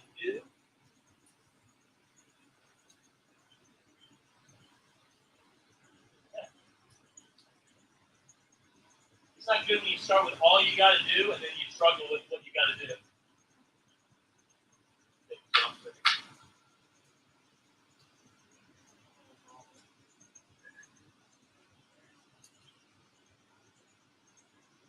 Well,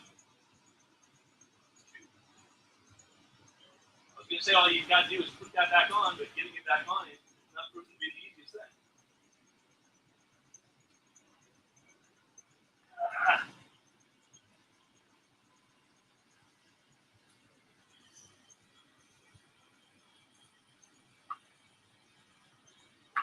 Oh, I see why. Just learned something. Okay, that pulls out. That inserts. And then we just go from the back side. We find it.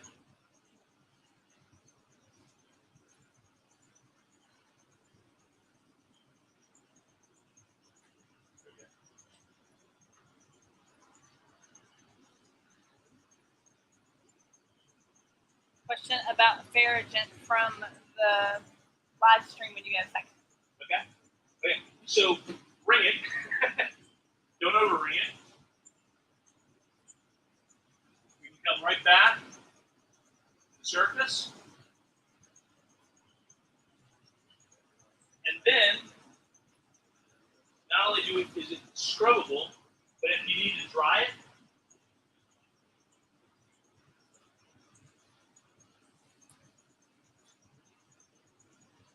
these microfibers are washable. So now we can go right back to the same surface.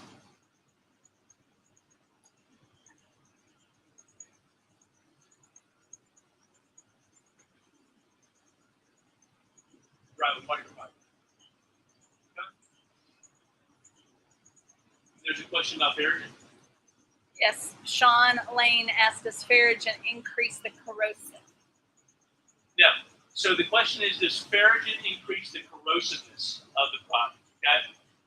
Corrosiveness is it can sometimes be talked about in terms of pH. Like a highly corrosive product would be anything over a pH of 12 to 14.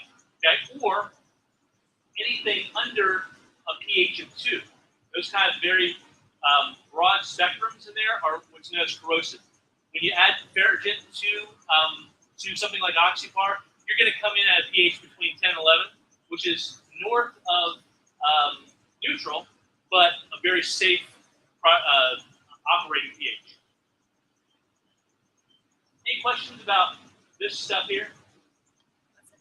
Okay, so this solution right here just gives me a little bit of flexibility so that whether I'm doing cleaning, I'm just going to cross over a couple ideas here. Cleaning on the mold side of things, or let's say I'm cleaning after somebody smoked in a home for 30 years, right? Talk about opportunities that come up with real estate or property management every day. A solution like this that's built on cleanability, either disinfection and or removing of odors, and being able to put something like services into that so it smells great afterwards is kind of good across a broad spectrum of services. Any questions there? All right.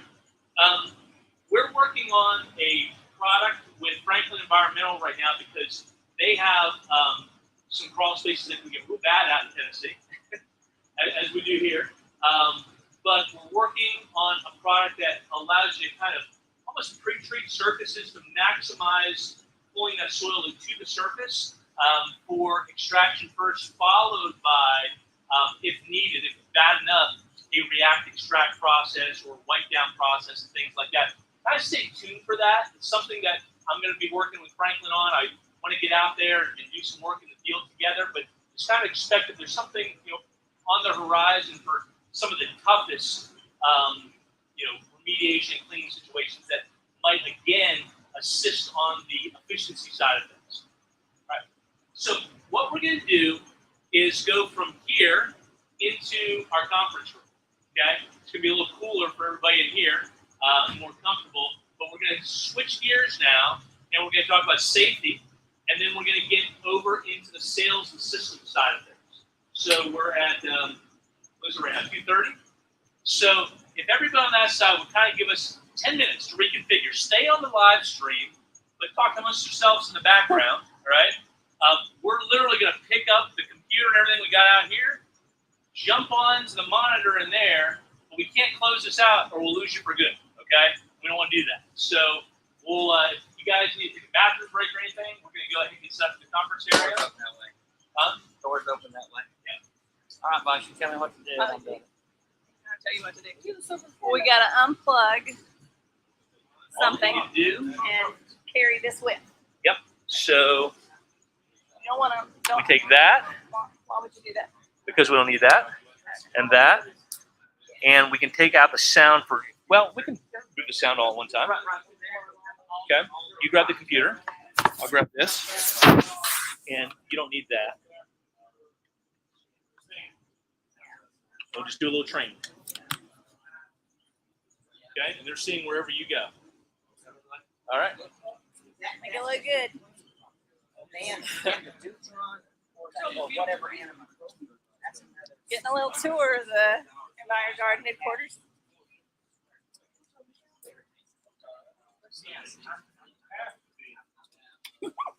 We're going straight through the kitchen. We're going through the shop. In the hall. Okay.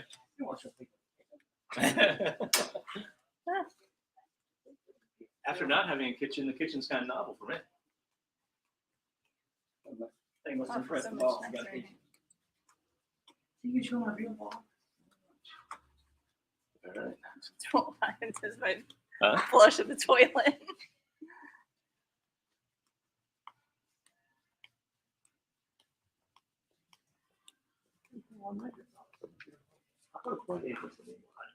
Yeah, we might need that. All right, so let's just try to set that up facing the TV.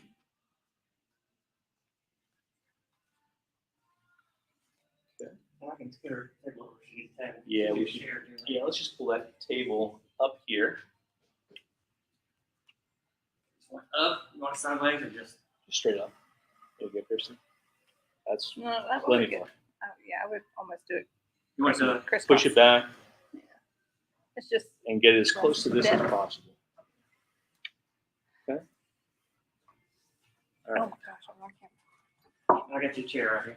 Why don't we here? Okay, I'm See. stuck. You're stuck with what? Oh, you're stuck with this right now. Okay. Why don't we do this?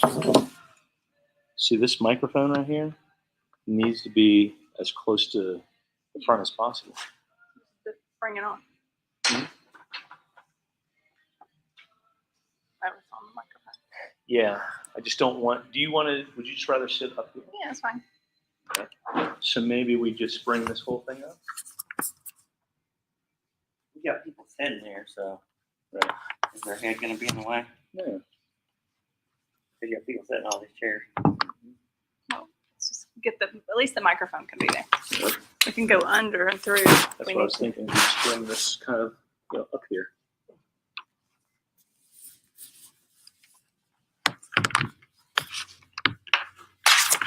You need power or not? We should. Yeah. So if you want to grab that power strip out there. Right here's one. You want this well, one? I mean the power cord. Okay. And then I'll just take us online to the television up here so we can screen share. You have power, my dear lady. If that's close enough for you, is that close enough? We could still probably bring this back now. So, because how many seats do we need? 1, 2, 3, 4. That'll do it. Yeah, that'll do it right there. You mean Yeah. bring this up a Yeah, I little bit would just closer? bring it. You want me to just pull these legs up and we just put this right on the top of the tabletop? Okay. Then y'all bring that up and I'll get this ready.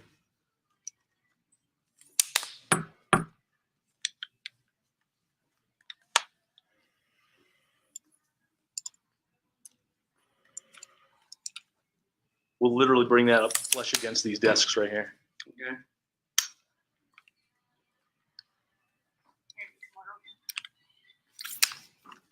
Well, I give her somewhere to set her computer too. So those people don't have it sit in their lap. All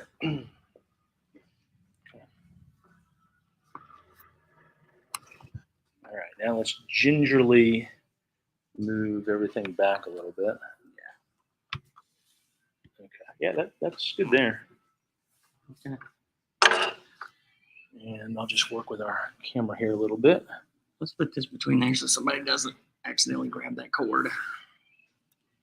Okay. You got power right here. If you need it, there's the cord. I won't need it up there. We just need it back here. Okay. Now, I'm going to remove this real quick. Okay. Stop sharing there.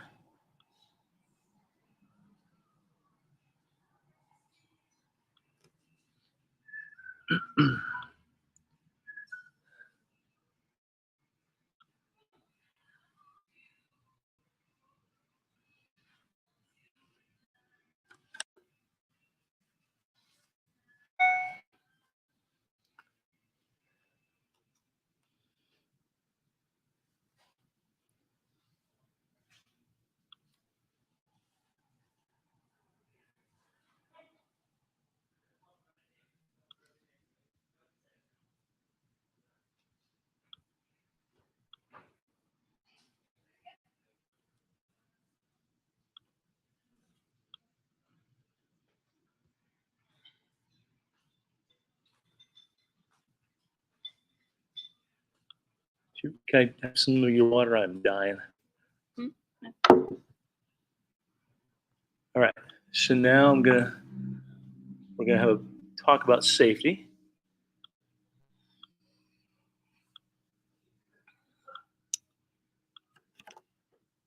Come back up, please.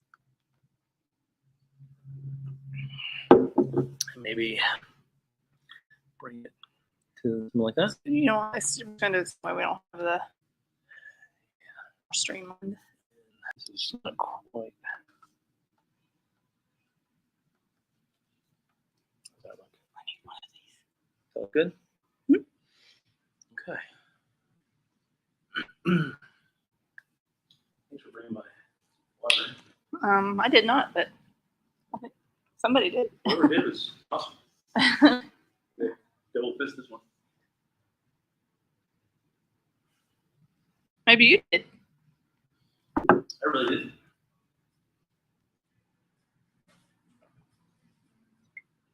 Maybe it was there.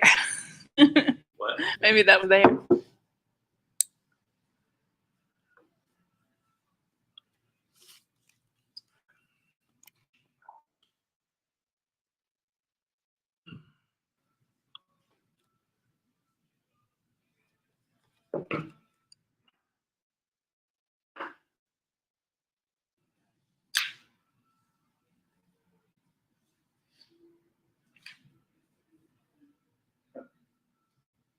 I think we're ready to go.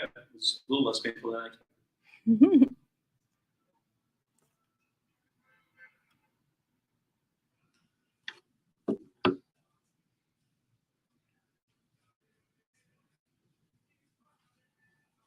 And are you able to pan over here pretty easily? Just so I can talk about.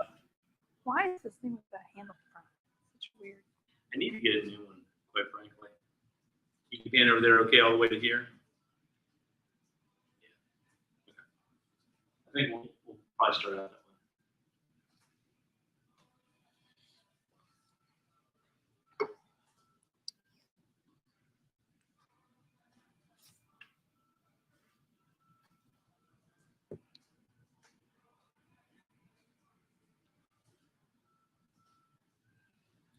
Okay, we need a round moment. Yeah. We'll go. Where we go.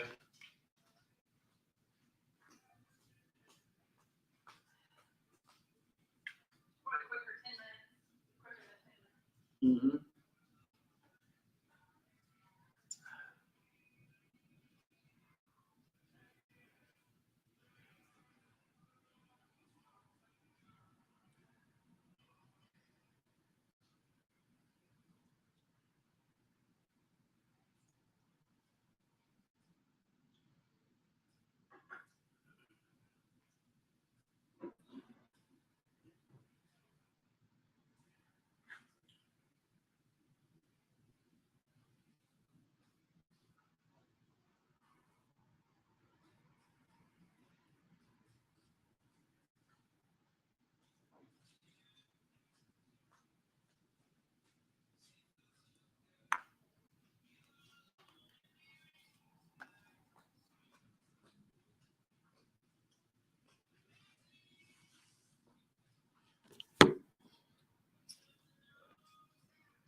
Let's find out if everybody can hear us okay in here.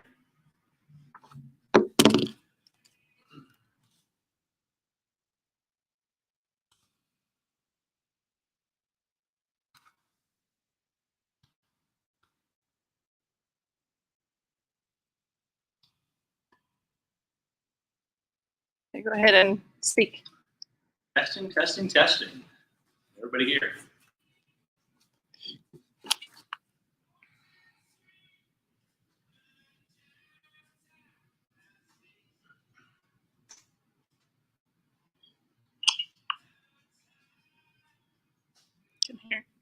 I can hear the music, so probably turn that down You can hear the music in the a little background. bit. While everybody's But playing don't that- come out of view too. I mean, unless I'm gonna track you. If you go much past those chairs, you're not seen anymore. Unless I pan. I'll go past here. I can see you there, but if you go behind that chair much, you won't be seen. Okay, so what I'm planning on doing is I want to walk through the different substrates and seams over here first and kind of give a tour of what's possible. Well, I'll pan. I'm just saying, don't Okay. meander. Do you want me to go ahead and turn down the volume to the Sure. music? Might need to call those people. Call them back. They're out there partying.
Yeah, that's a nice little piece right there. I don't really spray without gloves because I can never find them. Well, and let's be honest, like, gloves like this, you get through them so darn quick. Yeah, that's what we use. Yeah. They rip and tear. Yeah. Yeah. So we've kind of been on this trek to find some good stuff. Is the power to this thing work? Gotta start getting hired, paying jobs. That's all I can tell you.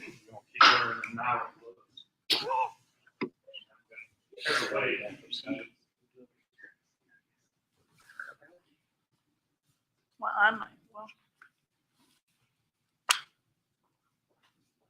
no, there's not. Oh, it's not flipped on up top. The power. Oh, is it not flipped down over there? Yeah. Well, you tall Sure. people need to do that. It was like a space zone. That's okay. Just needs to be that switch up Oh, there. that's the switch. Yeah. Oh my goodness. You got power now, boss? Yes, thanks. Okay. You gotta have power. Yes, thank you. No They're power. all stretched out, so don't go this way. Oh, you know what?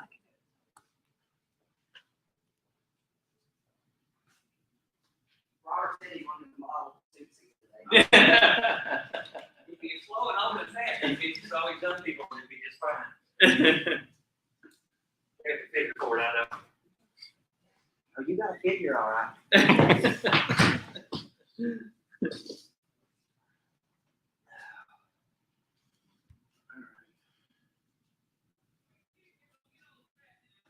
Have you ever been told that you look like somebody? Mm. Who? I'm just asking. Who?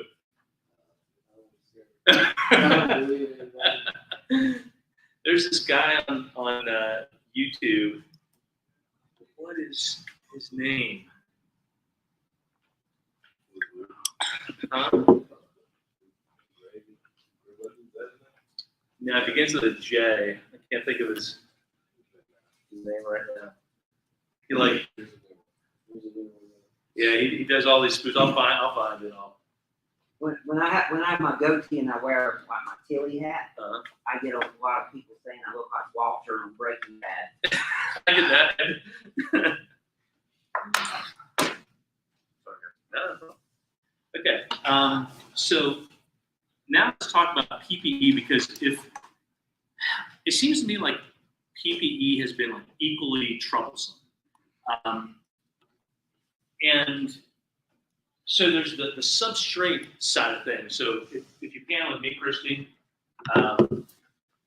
substrate is the material that we're using, right? And then the other side of it is the seam, right? This is what's called a surge seam. If I pull on this seam, you can see through that seam, okay? And what we've been working through, because everybody asks us, hey, do you carry PPE as well? Obviously, we're starting a store out there, but because we're so involved with people in their businesses, it's like, hey, if we can provide more of a one-stop shopping experience, it'd be good for everybody. And I didn't really realize how important seams were just a few weeks ago, except that people in crawl spaces would always say, especially if they were using something like OxyPrep, man, I'm just, it's here, it's anywhere where there's seam, yeah, they would get chemical bleed, right? And it's because a surge seam is not meant to resist chemical, right? It's more meant for suits that you would use when you're doing like mold inspections, or that you're doing something where there's minimal chemical contact. And so that extends through all three of these suits. This is a really super cheap suit here.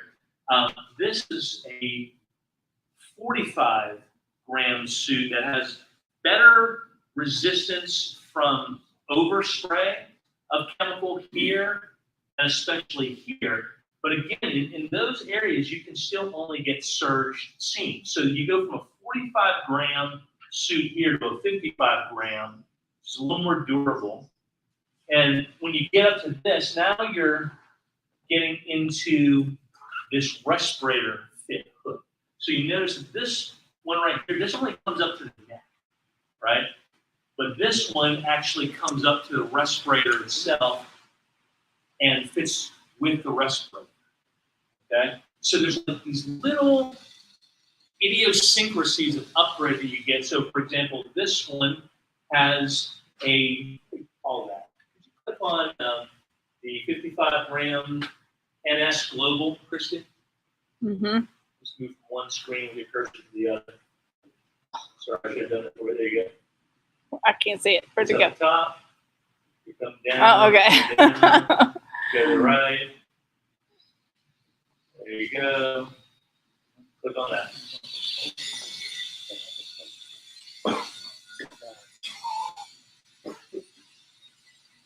Okay. So, a storm flap. Okay. So this is what's known as a storm flap. So here, like I've heard people have complaints about this zipper. We're going to do the range. Right. This is good. So this has a storm flap. This just has a plain zipper, and then here, where the storm flap. And the way that since we're becoming distributors now for Lakeland, you kind of customize what you want to carry, right? So you go, okay, over here, we want to carry something that's going to be that suit that people can not have boots. We're actually removing the boots from this inexpensive suit. Because, man, when you go from outside environment and you need to go inside, you just want to be able to slip on shoe cover, right? Whereas if you're going to be in a crawl space all day in a true chemical suit, you're not going to somebody's house. Probably, right? So we're having to make all these little decisions along the way as to where to save, in some cases, pennies, right? Where it just doesn't matter. So we decided with this suit here, this is not going to have boots. And it's not going to have, it has to have surge seams. It's the only way that they come. It's not going to have the storm flap over the zipper here. And then we're going to have the storm flap here, surge seam still, but this is going to interface with your PPE. So now when you're doing things like, we've got a lot of customers who do new construction remediation, where they're doing like structural cleaning, things like that. They're not in a crawl space environment. They're not directly, not only under chemical potentially that might be dripping, but they're not rolling around in earth that might have chemical on, right? So something like this is perfect for that. Then you go to something like this. This is called a Chemax 1, okay? Now you can go way high in these things, like that's the Chemax 3. When everybody was here at Market Makers, we had this little fashion show, and so we assigned weight loss ratings to all of these. So this is a 5 out of 5 weight loss rating. In addition, right? This I think we scored this a 3 out of 5. But what you really see here that's quite different is the seam, right? This is a heat-sealed seam. No chemical can move through that. So you get your heat-sealed seams at all of those points where you used to get chemical bleed through, and this cover right here adheres, right? So now you've got a complete seal from your full face respirator all the way down, including all the seams where chemicals could potentially pass through seams, and now you're impervious, right?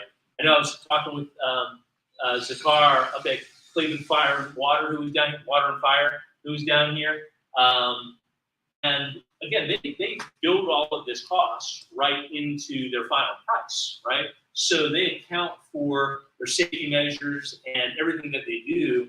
So anytime that they be in a crawl space environment, this would be their go-to. One of the other things that we stumbled on, because we were looking for gloves, but forever I've seen guys taping off all their seams, tape, down the front. All that is just like common practice, I think, in our industry. So we ran across, while we were looking for gloves as well, we ran across this simple little system. So this is just like, think of that as like a cuff, right? And you just pull your glove over it. Just pull this off here. And then you just feed your glove through, right, out the other side, and just put this back on.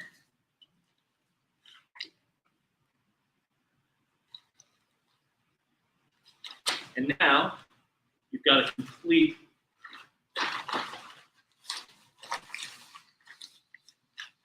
system, right? So it's a permeable chemical that way. And you're not wasting tape. I don't know what the difference in cost is between tape and doing it this way. This just feels like a really professional way to go about doing that. And so that took us into a discussion about gloves. So obviously, you can really burn through a pair of nitriles like this, but when you start getting to something like this, then you get something that lasts all day here, or I think this is 9 mils. I want to say this is 14 mils. This is a multi-use glove, right? So now when you get to this, now you can literally clean these gloves and use them for multiple days. So I've got to think that there's got to be, we're working with these guys to get this account in place right now, but there's got to be some sort of payback on this, both from a safety standpoint, but also from standpoint of durability. Right, so we're just figuring these things out right now, right? But there's a lot we're learning kind of through a fire hose. It's like, I wish I had known that years ago and could have helped people dial in their safety and things of that nature a little bit more, because I'd never heard these details in the 15 years I've been in this business. So are all these suits disposable or washable? Okay, so Christy, would you go back one step and click on this suit? They give a different name to this, okay? So these are all considered disposable suits, these three here, okay? If you step back, if you just, right here, Oh my gosh, I can't see it. and just click on this suit here.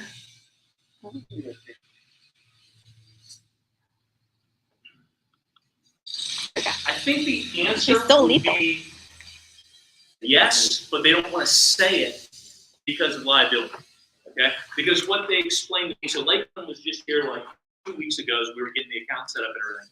And what they explained to me was this. Like, this is tested, there's a maximum they test to ASTM-wise I think it's a 400-minute chemical resistance tests to high and low pHs. Okay, there's no ASTM test that's beyond that. Doesn't mean that that's how long it lasts, but that's the minimum amount of time that it lasts. But he did point out that no matter what, as soon as you wet this out with chemical, the clock is ticking, right? At some point, you're going to get bleed through. Whether that happens in 24 hours of exposure, 48 hours of total exposure, or longer, I don't know. But certainly, it's a much more durable suit than any of these. And with the seams, it stands up against any chemical bleed through as well. So it'd be interesting to find out, then how long, does it get 2 wears out of most crawl space situations and represent a better value that way, Because that's where we see, we almost want to call this suit the crawl space suit, right? Anything beyond this, there's not a return on investment, right? These suits here don't represent any more chemical resistance for what our needs are than what this gives us. So no reason to go up market in terms of price. But this suit with the substrate and with the seams and everything else that it's going to come with represents, like I said, it's like the crawl space suit.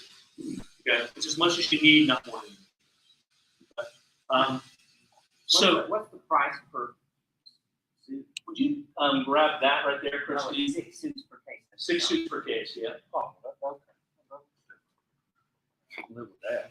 I thought it was $150 a suit too. Oh my gosh. Yeah, I was. Just click on the XL suit if you would. Cringe a little bit, but yeah, that way, that's not Yeah, $25, $30 bad. is 25, a suit. that's a suit. That's a suit anywhere you buy. And even if you don't use it. Well, but it's different because But normally this you get a suit- suit like that for $25, $30. Okay, so not this- a suit like that. This suit's like $4.70.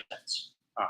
Okay, this suit's like $7. Yeah. Right. So that's why there is a big difference between them. But what this gives you is pretty Oh, substantial. absolutely. For $25, I buy them all day. Yeah.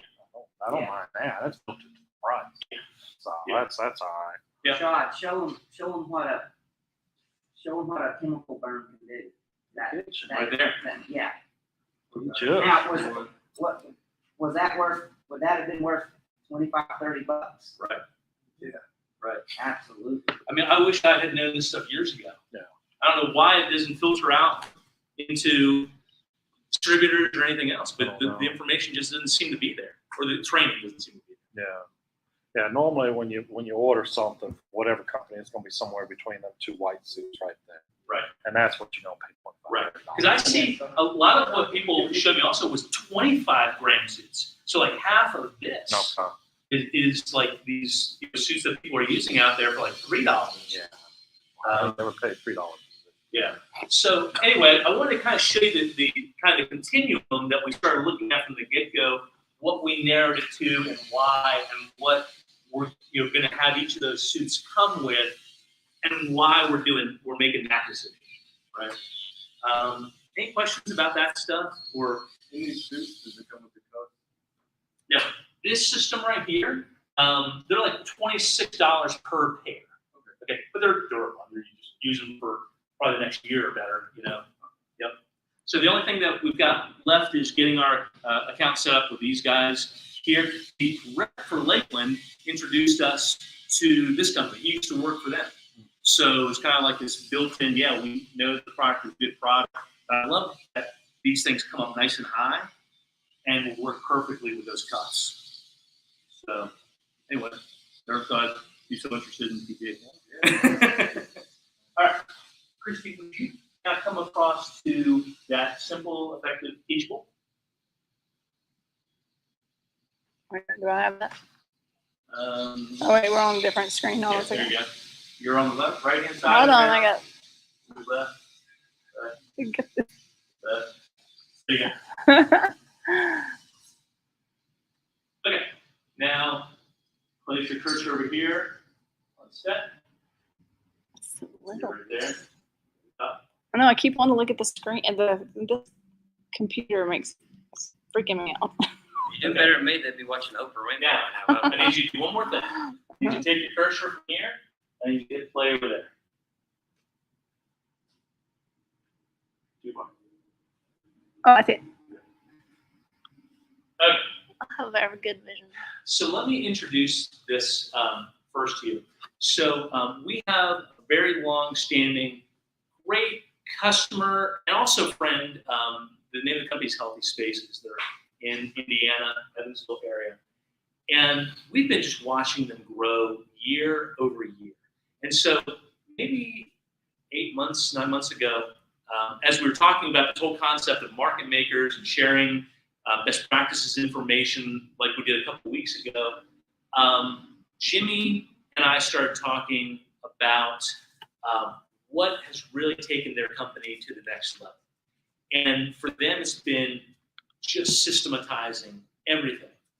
And so I want to share this with you today because I've got the documents I'm going to pass out, which is why we've got the folders here so you can organize everything and take it with you. And then we can have an ongoing conversation as well, because there's going to be things that you want to customize about this for your business, but this will give you kind of a good template. Okay? But you got to hit the space bar and or the arrow to the next page. Oh wait, I gotta get back over. Am I over yet? There you go. You go just hit the right hand. Oh, shit. Okay. Yeah, sure. Click on it and then hit it. Click on this page so it knows you're on the screen. I'm- And now go. Yeah, I'm there. You see Right. that cursor? How about click down?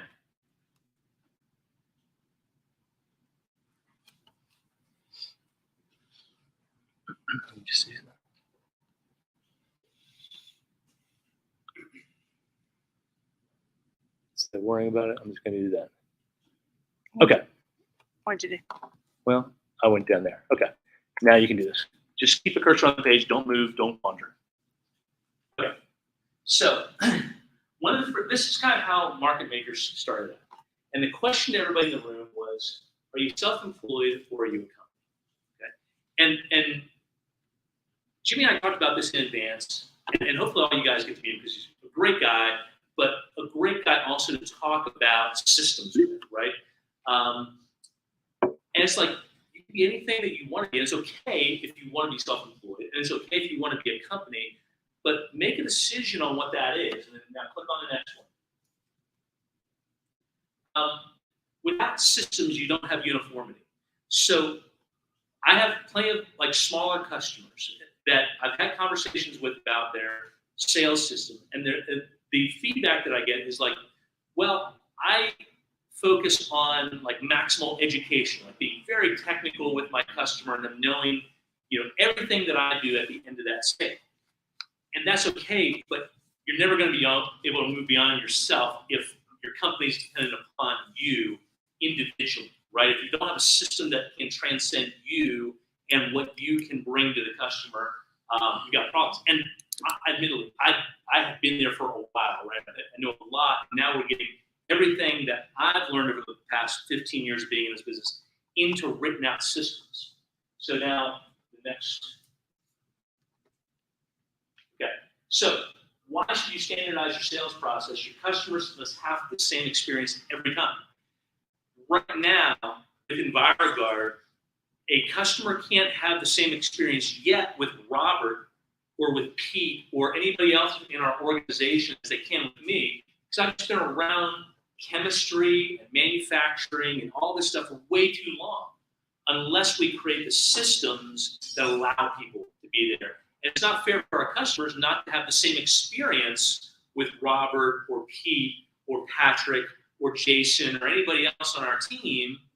That's doing them a disservice, right? So the reason that we're systematizing, and I don't know why this didn't occur to me sooner, is that we want our customers to have the same experience. Next one. The other thing about a sales process is that you don't want to be answering objections at the end of the process. You want to handle everything that could be a potential objection right up front from the get-go, so that the closing is, when would you like us to start, right?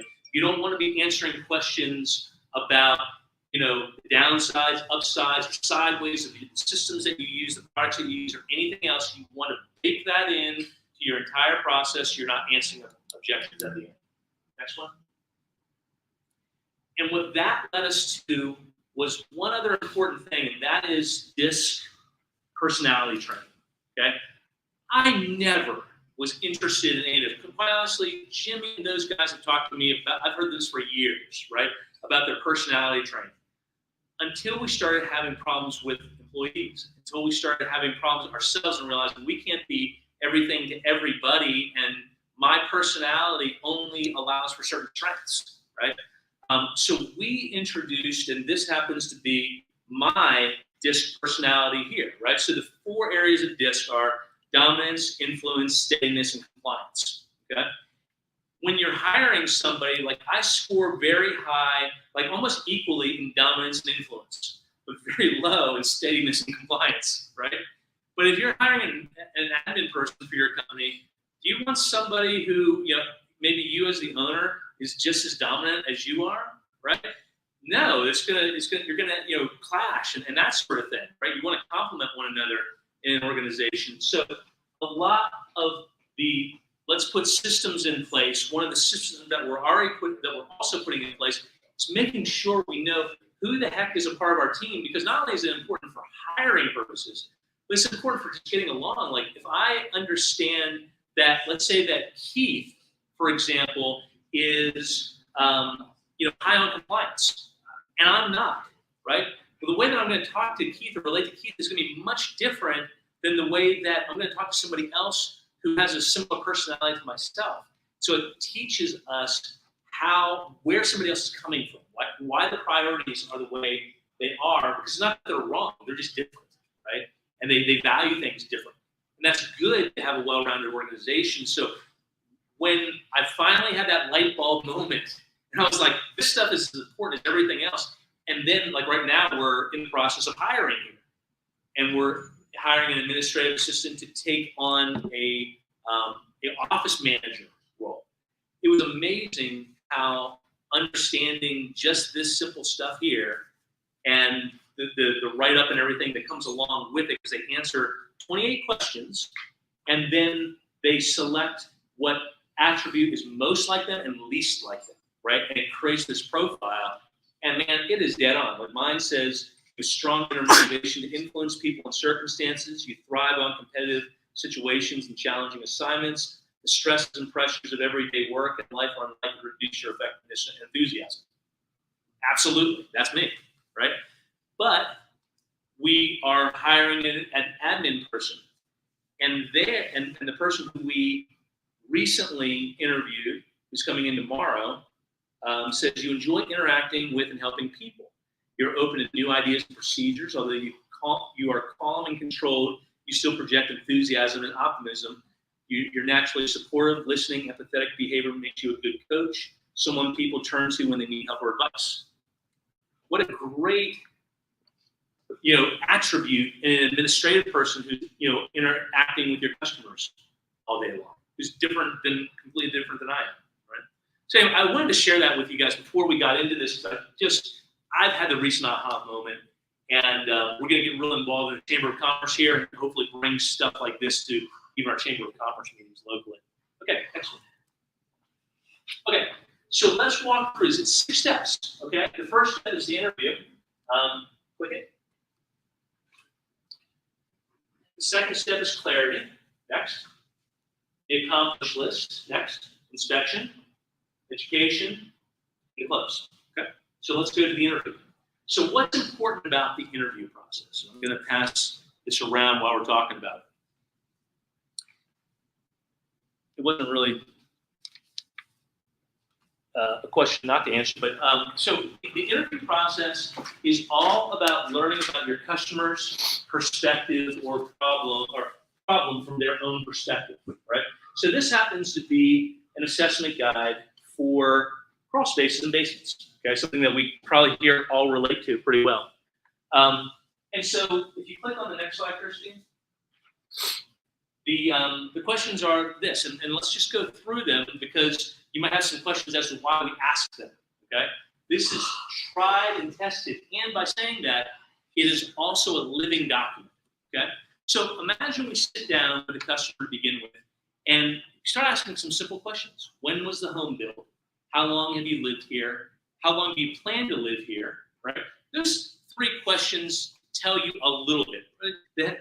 When was the home built tells you a little bit about the structure itself. Because over the decades, right, there are different things that change in structures. Years ago, it was pretty standard to build 16 inches on center with your set walls, right?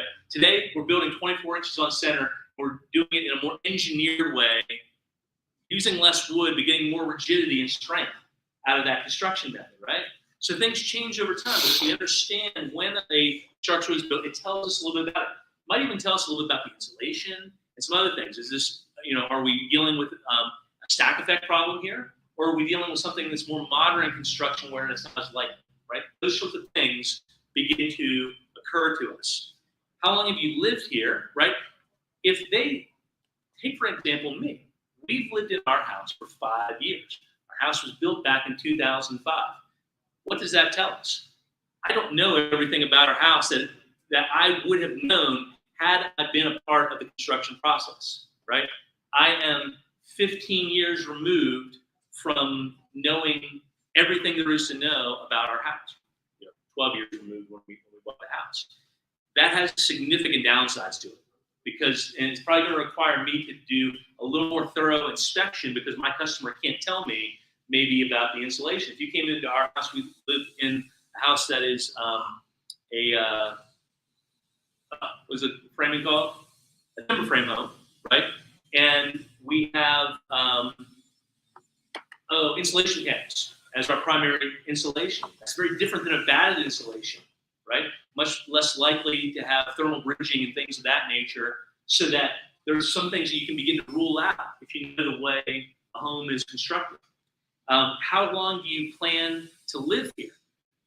That's going to tell me how I appeal to them, because if I'm looking to put my home around the market right away, I might be another one of those customers who's looking to make it look better.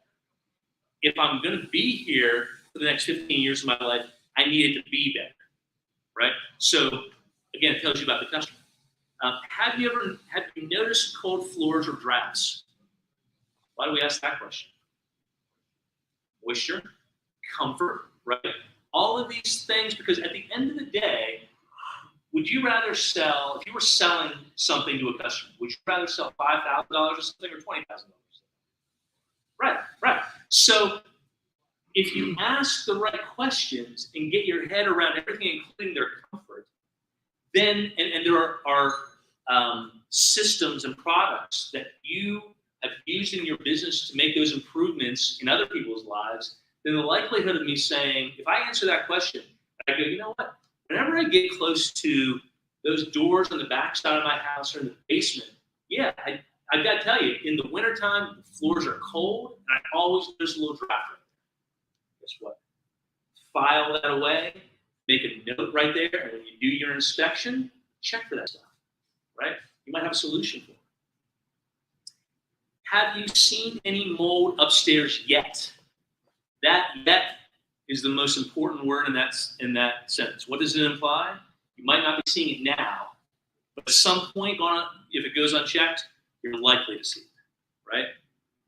Because there's mold growing in the crawl space, and if any of the statistics are true that 50% of the air that we breathe in our home is coming from the crawl space environment, the basement environment, now that yet is true. Okay. When did you first notice the problem? Okay. I might recollect as a customer, I might go, well, I know that I just called you in last week, but man, I've noticed it since I owned this house, right? This has been going on for the last 5 years since I bought this place. Again, it gives you that feedback. Like, if I tell you that as a customer, and it wasn't something that happened just last week or last couple months, it was something that I noticed from the beginning. Never say anything about it, and you do that inspection, and the results and pictures that you come back with are, wow, I didn't realize that was going on. I've never stepped in my crawl space in my life, right? That can be impactful. What changes have you noticed since then? Okay. So again, it gives us more information about anything over time that we've seen is changing. And then we give some things out to the side, like, mold growth, musty smell, water intrusion, leaks. So whoever's going through this list with somebody has some reminders too, okay? Because it's good to, to kind of probe with people sometimes. You'll notice that if you do this once with a customer, even if you do it with yourselves in your company, you're going to be amazed. It's going to be uncomfortable at first, right? If you do a little bit of role play in your own companies and you do this, you're going to think, at first, you're going to think, this is a waste of time. And you're going to role play together. You're going to go, this is the greatest thing ever. Because even I'm getting more honest with you, just going through these questions than I would if we were just, talking about something, okay? What about the problem concerns you? It might be property value. It might be peace of mind, quality of life, health.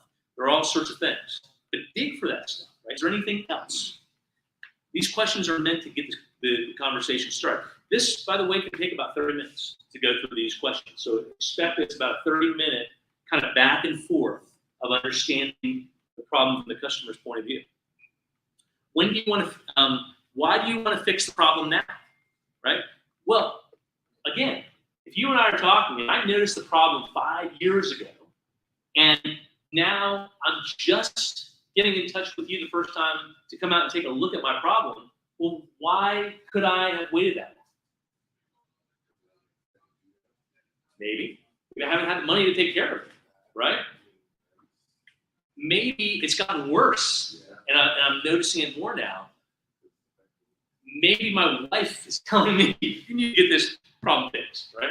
There's all kinds of things, but again, the reason you ask these probing questions up front is because later on, when you tell me it's going to be $20,000 to fix my home, well, you'll see what happens when we get there, okay? All right. What repairs have been attempted in the space in the past? Okay. Has there been anything? Have they tried some DIY things? Have they had other professionals come in and try to address this? How would you like to use the crawl space or basement? I might want to use it for storage, right? Or I might have one of these, my mom has one of these crawl spaces. When you go into the crawl space, it's 12 feet tall on one side of her house, right? That happens a lot around here, right? Where we have a lot of hills on slopes and things like that. And, you'll have one side that's very high and one side that's real tight. Let's see. What is most important to you about fixing it, right? It might be price, right? Everybody has price objections and things like that. Just thinking about it. A quick install. It might want to be a permanent fix, whatever that might be. What professional advice have you received? Again, open-ended questions to allow the customer to disclose as much as possible. They may have talked, to somebody, and I don't know if you've ever been in this situation before. I think about a situation with like electronics, right? Nobody wants to be sold. Everybody wants to buy, right? You don't want to go into a store and have somebody pressing products on you. But man, you love getting in conversation about that, 70-inch, screen television and how awesome it is and the clarity of the picture and all these things. And that salesperson didn't need to sell you on anything. They just needed to tell you all the cool stuff about it, right? Why didn't you have them fix it? Okay, if they had somebody come in, there's a reason. Maybe they just annoyed the crap out of you. I don't like buying from pushy people, right? I will just as soon turn around and go somewhere else if somebody's gonna be pushy. Have you already budgeted for this project? It's important, right? Because if they haven't budgeted for the project, maybe they're hoping for somebody who has like a same as cash program. The question is, do you have a same as cash program? You're working with a green sky or something of that nature to give you that flexibility so that you can say to the customer, it's okay, right? We've got you covered. If you need, same as cash financing, 12 months, whatever it happens to be, 48 months, we've got the programs to make it work. Because not everybody has $20,000 of cash laying around, especially for something that's not a new kitchen, right? You don't want to put 20 grand into your crawl space. Sometimes the necessity begs for it more than the desire to do it. Other than yourself, who'll be deciding how you fix the problem?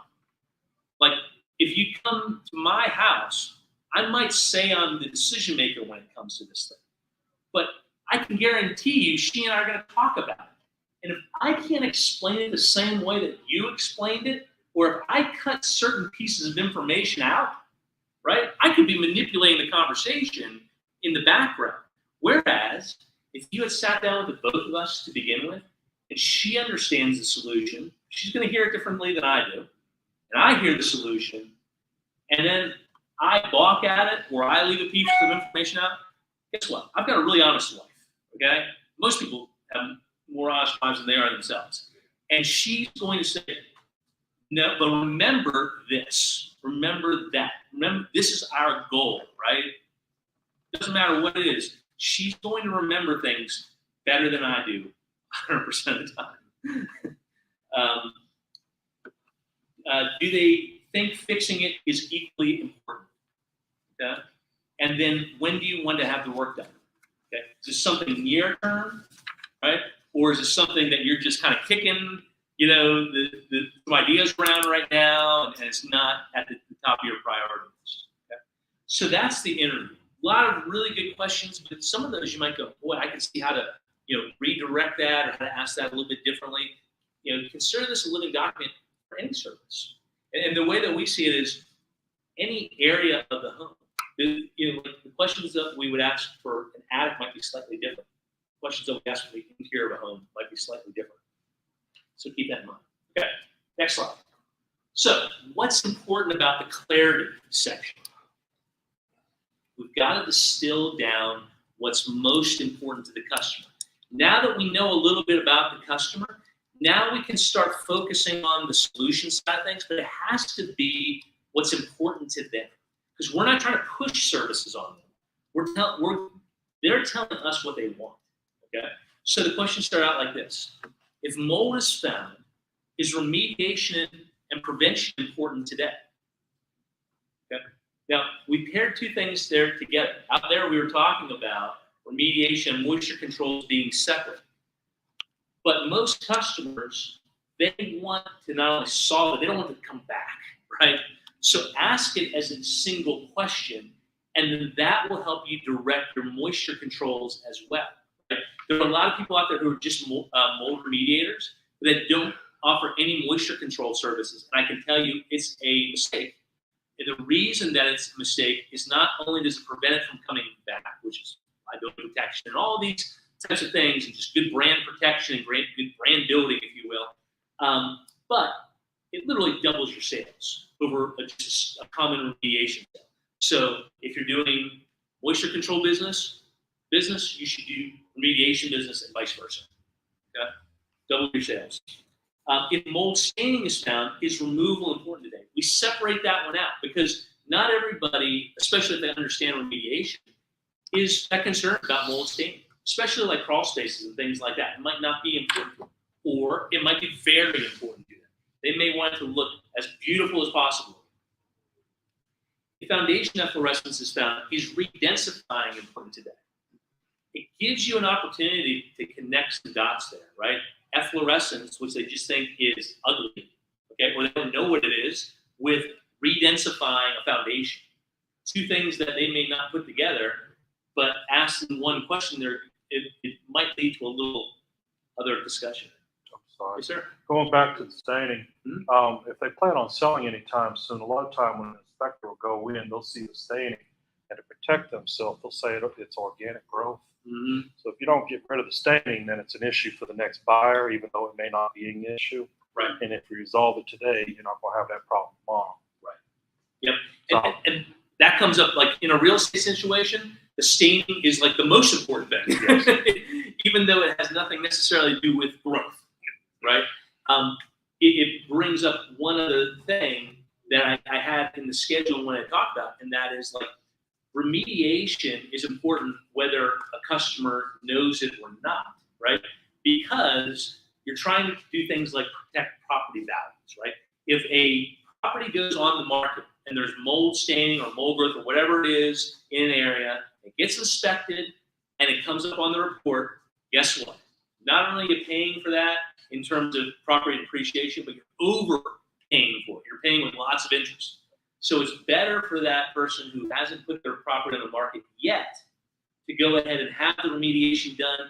Like, how many guys in here do moisture controls already in terms of like sealed crawl spaces or control crawl, everybody, right? Okay, so some companies will say, well, if mold goes dry, it goes dormant, it's not a problem.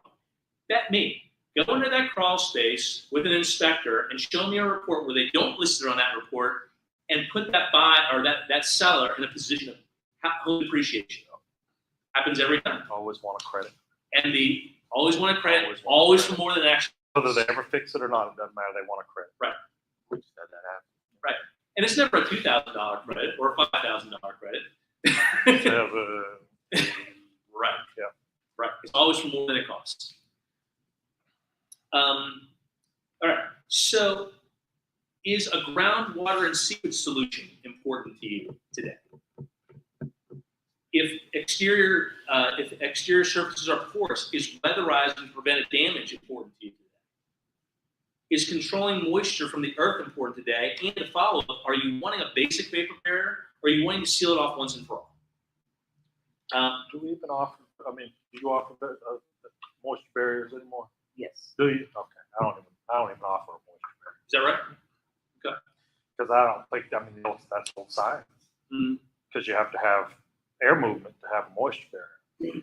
Only time we do I mean, is when I'm being told, the realtor or sure. homeowner says, we're getting ready to sell it. I want Bare minimum. a 6 mil bare minimum, and clean it up. Right. I get you. Is minimizing outside water intrusion important today? Is a sump pump solution important for today's visit? And follow up, is a solution to keep the space dry all the time important in case of power outages, storms, or electrical failure? Okay. And then, if possible, is an insulation solution important today? Right? We discussed that cold floor thing. And again, these can be manipulated to your company. It's meant to be, right, for the services that you offer.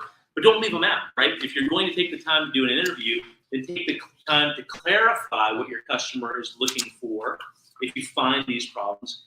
And here is the most important thing. Let's go to the next slide. Actually, one after this. One more.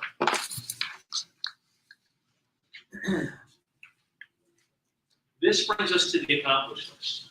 Okay, I'm going to hand this out. So we've done all of this work. We've understood the customer's perspective. Thank you, sir. And what problems that they think that they have.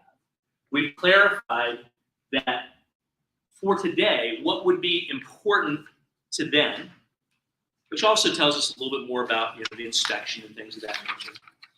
The accomplished list. The accomplished list is your customer's list. All that you're asking them is what they would like for you to add to the accomplished list. And it goes something like this, okay?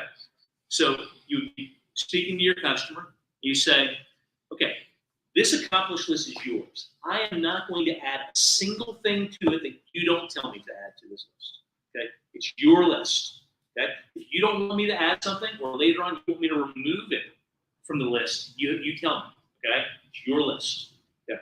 So for today's visit, would you like me to add to your accomplished list fixed groundwater seepage? So let's just role play a little bit right here. Would you like me to add fixed groundwater seepage to your accomplished list?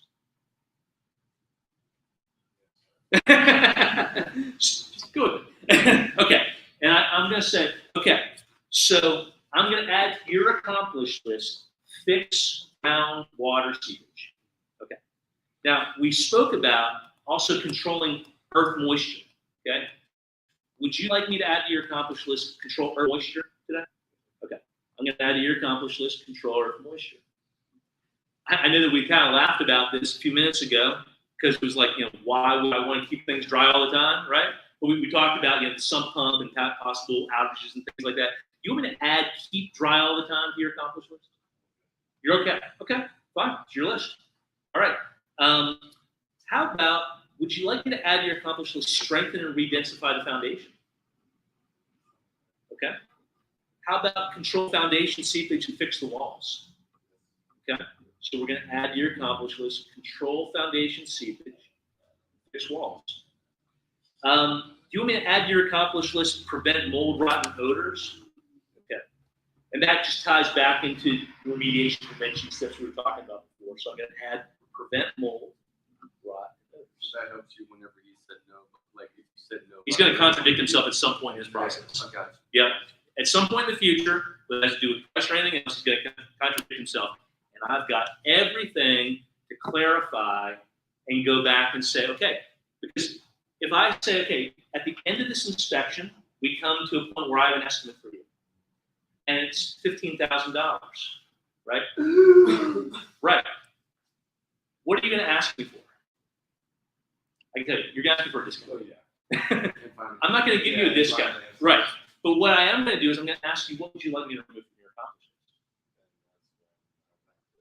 You would have to make a decision. Are you going to spend the money, or are you going to spend it, or are you going to take something that was important to you after this entire process off of your accomplished list? And that is a painful thing to do, right? Because now you know too much, right? When I come back from the next step, which is the inspection, and I show everything to you, and you told me all of this stuff that over a 30-minute period of time we built together, and you've clarified what's important to you, and you've built this accomplished list, and I showed you the problem, and now I tell you what it's going to cost, how do you go and remove something from your accomplished list?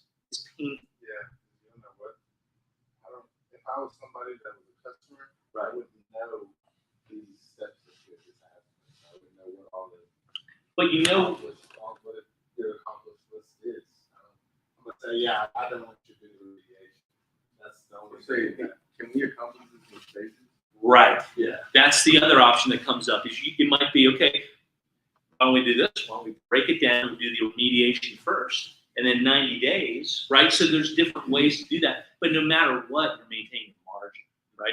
And if there's anything that's true about business, it's that you've got to maintain your margin for your employees, the health of your business, the growth of your business, all these sorts of things. The last thing that you want to do is reduce your margin. It kills your company, right? So the purpose of this entire process is so that you can be that, the same thing, no haggling, right? Our prices are priced the first time. If you want to remove something from your accomplished list, we can remove it from your accomplished list. Okay? Let's go to the next one. So then comes the inspection. So the inspection is the proof, right? It's taking everything up to this point and distilling it down mostly to visible information. Okay? So on the side here, if you go to the next slide, Christy, you'll see that, and this could be anything, but this gives us a little bit of indication. Draw foundation footprint, inspect gutters and downspouts, note landscape grade on all four sides, note ride-on test results. That's what allows us to test from the outside for porosity of exterior substrates. Existing vents, the number of existing vents around the property, note flashing and caulking failures, and note access. Then the interior inspection there, foundation cracks, drywall cracks, window and door operation, floor joist direction, obstacles, electrical, plumbing, standing water, existing ventilation, moisture content, humidity, efflorescence, moisture intrusion, foundation seepage, visible or structural damage, plumbing leaks, condensation, visible mold, odor, vapor barrier, insulation, and then other things you might want to add to that. And then what kind of foundation wall type do they have? Foundation wall heights on average, exterior wall type, joist type, subfloor type, mechanicals, like where they're located and that sort of thing, which are total square footage and total lineal footage of the area. You get that information together along with pictures, moisture content readings, pictures of your moisture content readings, all those sorts of things, taking pictures of insulation that gets saturated and things of that nature over time, right? All of the usual suspects, and now you're able to bring that story back to your customer. Okay, so now we've got those 4 points made. Let's go to the next. So what you're saying, the stages you want to accomplish the bottom of this paper and go into this Yeah. and come back to the accomplishments. Yeah, exactly. Yep. So because a lot of people do it in reverse order, right? They get to the house, introduce themselves, and they start doing the work right away. And the problem with that is you spend all of this time and money doing an inspection first, right? And you don't even have a committed customer yet, right? So it's like the opposite of what you should do. Get to know the customer and their problems from their vantage point, and go through that process where they are now your customer, right? At the end, like, spend an hour with me. Like, if I have a problem as a homeowner, spend an hour with me first, and I'm going to be your customer. Because I know you're going down Right. what I think is my problem. And how many other contractors are going to do the very opposite? They're going to go do the inspection first, and the customer, they don't even know how the customer views the problem to begin with. I agree. Yeah, we all do, right? Even with products, like I think about all the time. We're rebuilding the way that we do sales in our own company. Why? Because it's more important that I know about your company, your trials and tribulations, and dealing with my competitors and all these other things first before I even begin talking about my product. What does it matter? You would just give me this good job. Right. Right. The example of grocery shopping for somebody, Mhm. how it relates to this, it really stuck with me. And I've went over that many times. That may be something What do you Talk mean about by that? Yeah, so you're going through this process and asking questions, building rapport, and because we know when we go in, and we know what the customer needs. Right. I mean, we absolutely know. But it's like, if I'm like, hey, I'm gonna go grocery shopping for you, and I go and I take my grocery cart and I fill up a bunch of stuff, and then when I get ready to the checkout, I'm like, hey, come over here, pay for all this. Right. You're like, whoa. I'm allergic to peanut butter, and you got peanut butter in here. I don't even need peanut butter, Right. you know. So what this has done is it's put the customer in control. So the correlation would be like, hey, let's get this cart and let's go down this aisle. What on this aisle, you know, would be good for you to eat? Right. You know, and you are putting it in the cart. Then when we get up to the cashier and There's no it cashier. rings up, it's $225. You're like, oh man, I only got $150. Right. Well, they're not going to discount everything. Right. They're Just put something back. You're just going to take You some take of the the things stuff that that's don't go less. in line with. Yeah, Right. and then Right. but then No we can pressure on you. always circle back around with the financing and say, look, dude, we can finance this watermelon. Okay. Yeah. Right. You really, and this is like the healthiest thing. If you only bought one thing, you need This this. is You great. need this dehumidifier. I'm gonna Right. tell you. I'm not telling you it's your thing, but you know, at that point, you can add some little set. Yeah. You can't. But they fill their shopping cart with what they think is important, and then it makes the customer feel so in control. Yeah. That's And on the backside, like, if you as the customer fill your shopping cart up, how can you object to what you filled it up with? That's true. Yeah, I get it. That's perfect. that really stuck with me. Yeah. It just Yeah. You did do a good job of explaining. You're right. It put it right down into layman's terms. Yep. For sure. Okay, so then comes education, because now that we're through those first 4 steps, now we can tell people about our stuff, right? Now we can do some education. And so, these are just a couple little ideas that I printed off for us today. But let's say that we want to educate them on React Extract. Right? Just pass these down. Okay, and these were done for East Coast Mold Remediation up in the Baltimore area. They happen to be a market makers member up there. But what this allows us to do is, this printed backwards. I just ran these off. So this area right here, site assessment and site preparation, should actually be over here. And this should be over here. Somehow I got those mixed up. Okay, so this allows us to take a customer and now educate them on what remediation should look like, what it should involve as a professional, right? All the steps. And it even includes recurrence prevention over here that says, on average, we sell our homes every 7 years. The goal of proper remediation and necessary moisture control centers on 3 big picture items: preserving your property's value, limiting non-disclosure liabilities, and limiting price negotiations when it comes time to sell. Right? So this allows us, you could use this with your customer. You could use this as a pre-mail. Jimmy and those guys, as soon as they have a lead that comes in, a pre-mailer goes out to their customer, begin educating them often and early, right? And they won't set up an appointment for 5 days, right? That's the earliest they will go and see that customer is 5 days after they get the initial call. Because they've got a strong pre-mailer system. It has all the educational components, and the customer, they can hear from, they want their competition to come in first, right? And push products and services on them. And then come in at the end of it being the pros that they are, with all the information that they've built, you know, and everything else, with the husband and wife there. And now they've already seen the video. They've already, you know, gotten the pre-mailers and read through everything, and they're looking forward to this appointment. And their pre-mailer also includes a letter about the company, the person who's going to be visiting with them, all those sorts of things. So, What is basic systems used to do that? right. I actually would run across customers that would say it's a scare. Sometimes it's either anticipation or it's a scared thing. Like they would get it and say, "Man, we're gonna put all this money into this booklet. What's the price gonna be?" right. So sometimes I would use that. This, we're working on some of these passive moisture control sheets right here. So this is, for example, one for MaxGuard, okay? And we're just playing with this right now. So it might, you know, change a little bit over the next couple of weeks and things, but on every single product, we'll be putting out these sheets so that we can, you know, add people's logos and contact information to them and all those sorts of things, one product or system at a time, just to kind of give you an idea, okay? So, you know, the importance about these is that you can just have something in front of you to talk about, you know, okay, so, you know, we had talked about remediation and, you know, prevention, right? Or your passive moisture controls.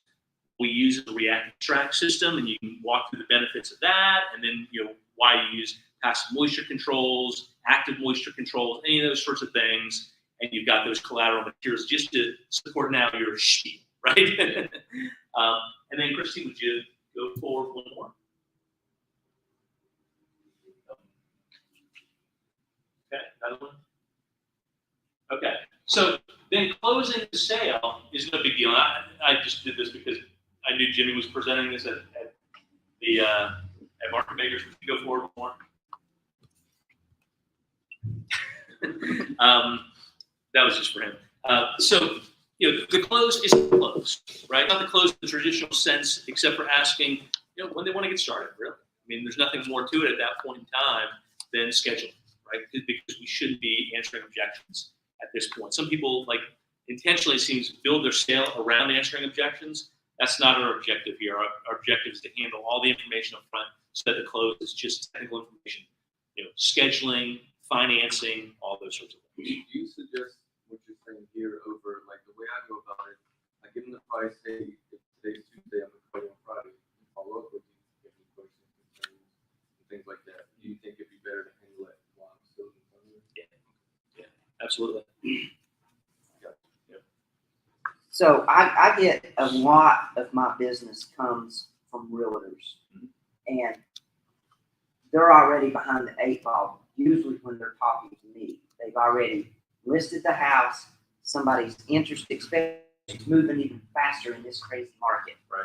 It may slow down. Slow it down. Yeah. I'm a realtor also, so. Yeah. Yeah, I'm a broker Well, also. I've got and that then- and hat, so. yeah, yeah. Since I did the jam session, as I call it, I'm trying to figure out how I can make all our situations work. Right. And talking to a lot of realtors, they lead with, hey, Clay, you're going to sell your house. Awesome. Well, we need to do some pre-things. I need to come over to the house and, you know, we need to, you know, straighten this up. Hey, we'll get a stager in here. And so if Franklin Environmental is brought in up front, then we can start this questionnaire with and all the active people. Right. And I know it's going to work great. I've actually not sat down and done that, but The problem is the realtor don't want you in there first. They want to go ahead and put it on MLS. They want to get it up now. yeah, So they don't want you in there. it's going to be an educational, like where I go to breakfasts and talk to the broker and all and say, hey, you know, if you can, what's it worth to you as a realtor to when you list this house, and you know that the inspector's not gonna find mold in the crawl space. You know, mold, I've seen more, now it's a different market, but when the market's more of in a buyer's market than a seller's market. Yep. Then mold has just Destroyed. destroyed the whole sale. Right. Where, you know, it's not that big a deal, it can be cleaned up, you know? And so if you can, that's one of the strategies I'm looking at is getting in front of the brokers and realtors before they even list the house. Right. Yeah, But they would call that pre-inspection, right? Yeah, for $350, $450, a broker that's worth their salt should go ahead and buy their selling. Let's go ahead and bring an inspector in today. Let's go ahead and find out what's wrong. Let's go ahead and decide what you're willing to fix or give a credit for or whatever. Right. Let's figure that into the price, whatever the case may be. Let's get ahead of this. So when they come in, we already know what you want to do. We're across the board. We're done. Right. That's it. And that's the way it should be. But they jump that step and they want to just jump into the MLS and get her sold. And then they get so surprised when mold pops up. Because And, no you know. broker sticks their head into the crawl space or ad. Right. They're just not going to do it, you know. And it's a buyer beware state in North Carolina. Although the broker, anything that's material fact has to be exposed. So they play dumb. They play blind. I didn't see it, so I didn't know it existed. You know, so I wear that many hats. I can look at it from all sides, and that's what you got. But also what I'm finding in the Franklin, Nashville area, you maybe have 20 really good realtors that are selling 80% of the homes. Yes. And then, I mean, and that's probably cookie cutter across, Probably. you know, there's a million realtors, but there's only 20, 25 in this region that are top sellers. And those are the ones I want to get in my pocket. I don't care about the guy that works all day and then shows property on the weekend. You know, he's not my target market. Right. So, I mean, there's, like you were saying, it's very customizable.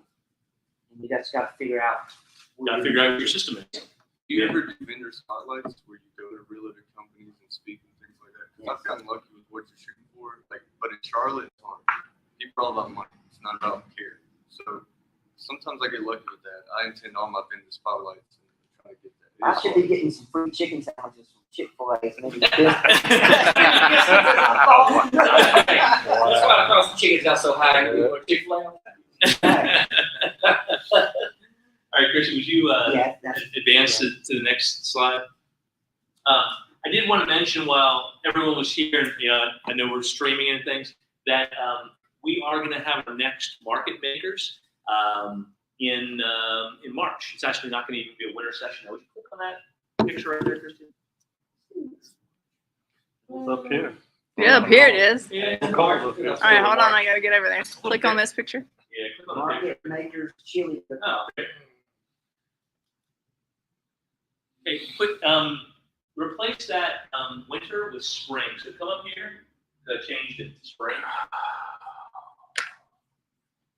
I don't like it. You can't look at stuff. Over. What? We'll click on it again. Come over here, winter. Where's Done? it? Huh? Okay. Backspace. Backspace. Okay. Did I click it? Oh.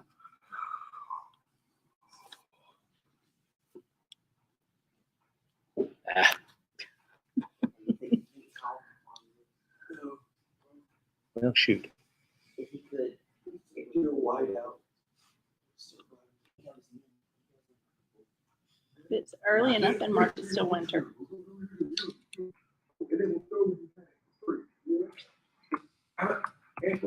got something to give them stuff for the small stuff. Hey, we'll pull the cabinets out. And the floor while we're here. Free. Oh, mercy. Okay. Just give us this $2,000 crawl space.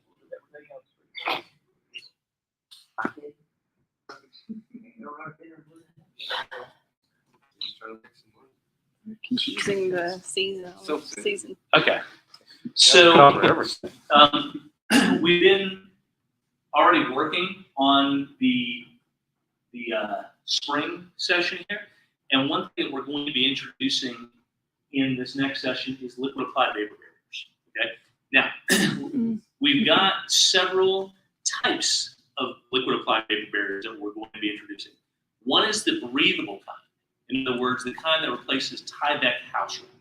Okay, that's one kind of vapor barrier. The other vapor barrier is the one that's literally permeable to vapor, right? So you're talking about on one side having a vapor permeance rating of 10 perms. That means it can transmit vapor through it, which is great for spraying on the exterior sheathing and things of that nature.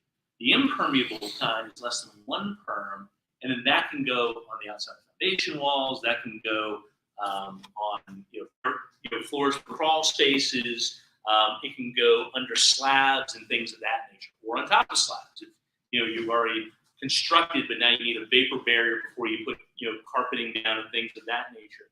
So we're not moving from, but we're just expanding our market from the remediation and restoration side of things over into construction. It's a bigger market, right? And it's a market that, because people are so involved in moisture controls, it just kind of all works together.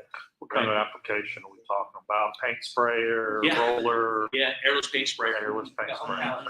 Just put it down in the bucket and let it fly. Right.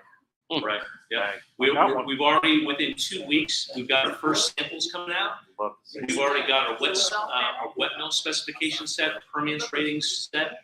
So between now and then, we're going to be building all the sales collateral and support to go along with it, videos, things of that nature. Because what market makers taught us this time, I got a call from Cleveland Fire and Water today, and they were like, "Hey, let's put together a video for React Extract that, from a consumer standpoint, explains why it's a better process." And then let's be able to tag it with our brand and things of that nature. So now my next thing, now is working on and scripting that out so we can shoot video content on that. So we're going to really get into this area of sales support, right? But I think that liquid applied vapor barriers are going to be a huge. It's so much easier than using 12 mil and trying to tape it. Yeah. Why not? Yep. Yeah. No seam to come apart, no wind to blow it apart. That's right. Yep. Have that. So that's where we're going next. Yeah. Yeah. Yep. So anyway, thanks for being here, and everybody who's on live stream land, thanks for being here today. If we can do anything for you, we'd love to, of course, work and support you any way possible. And I think that's it. We can go off being live.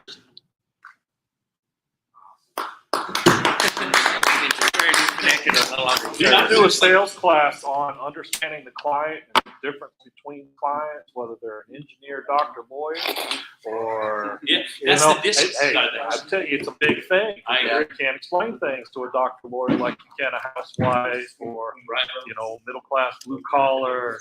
They want technical. You don't glaze everybody else's eyes over. I mean, you got to know who you're talking to. At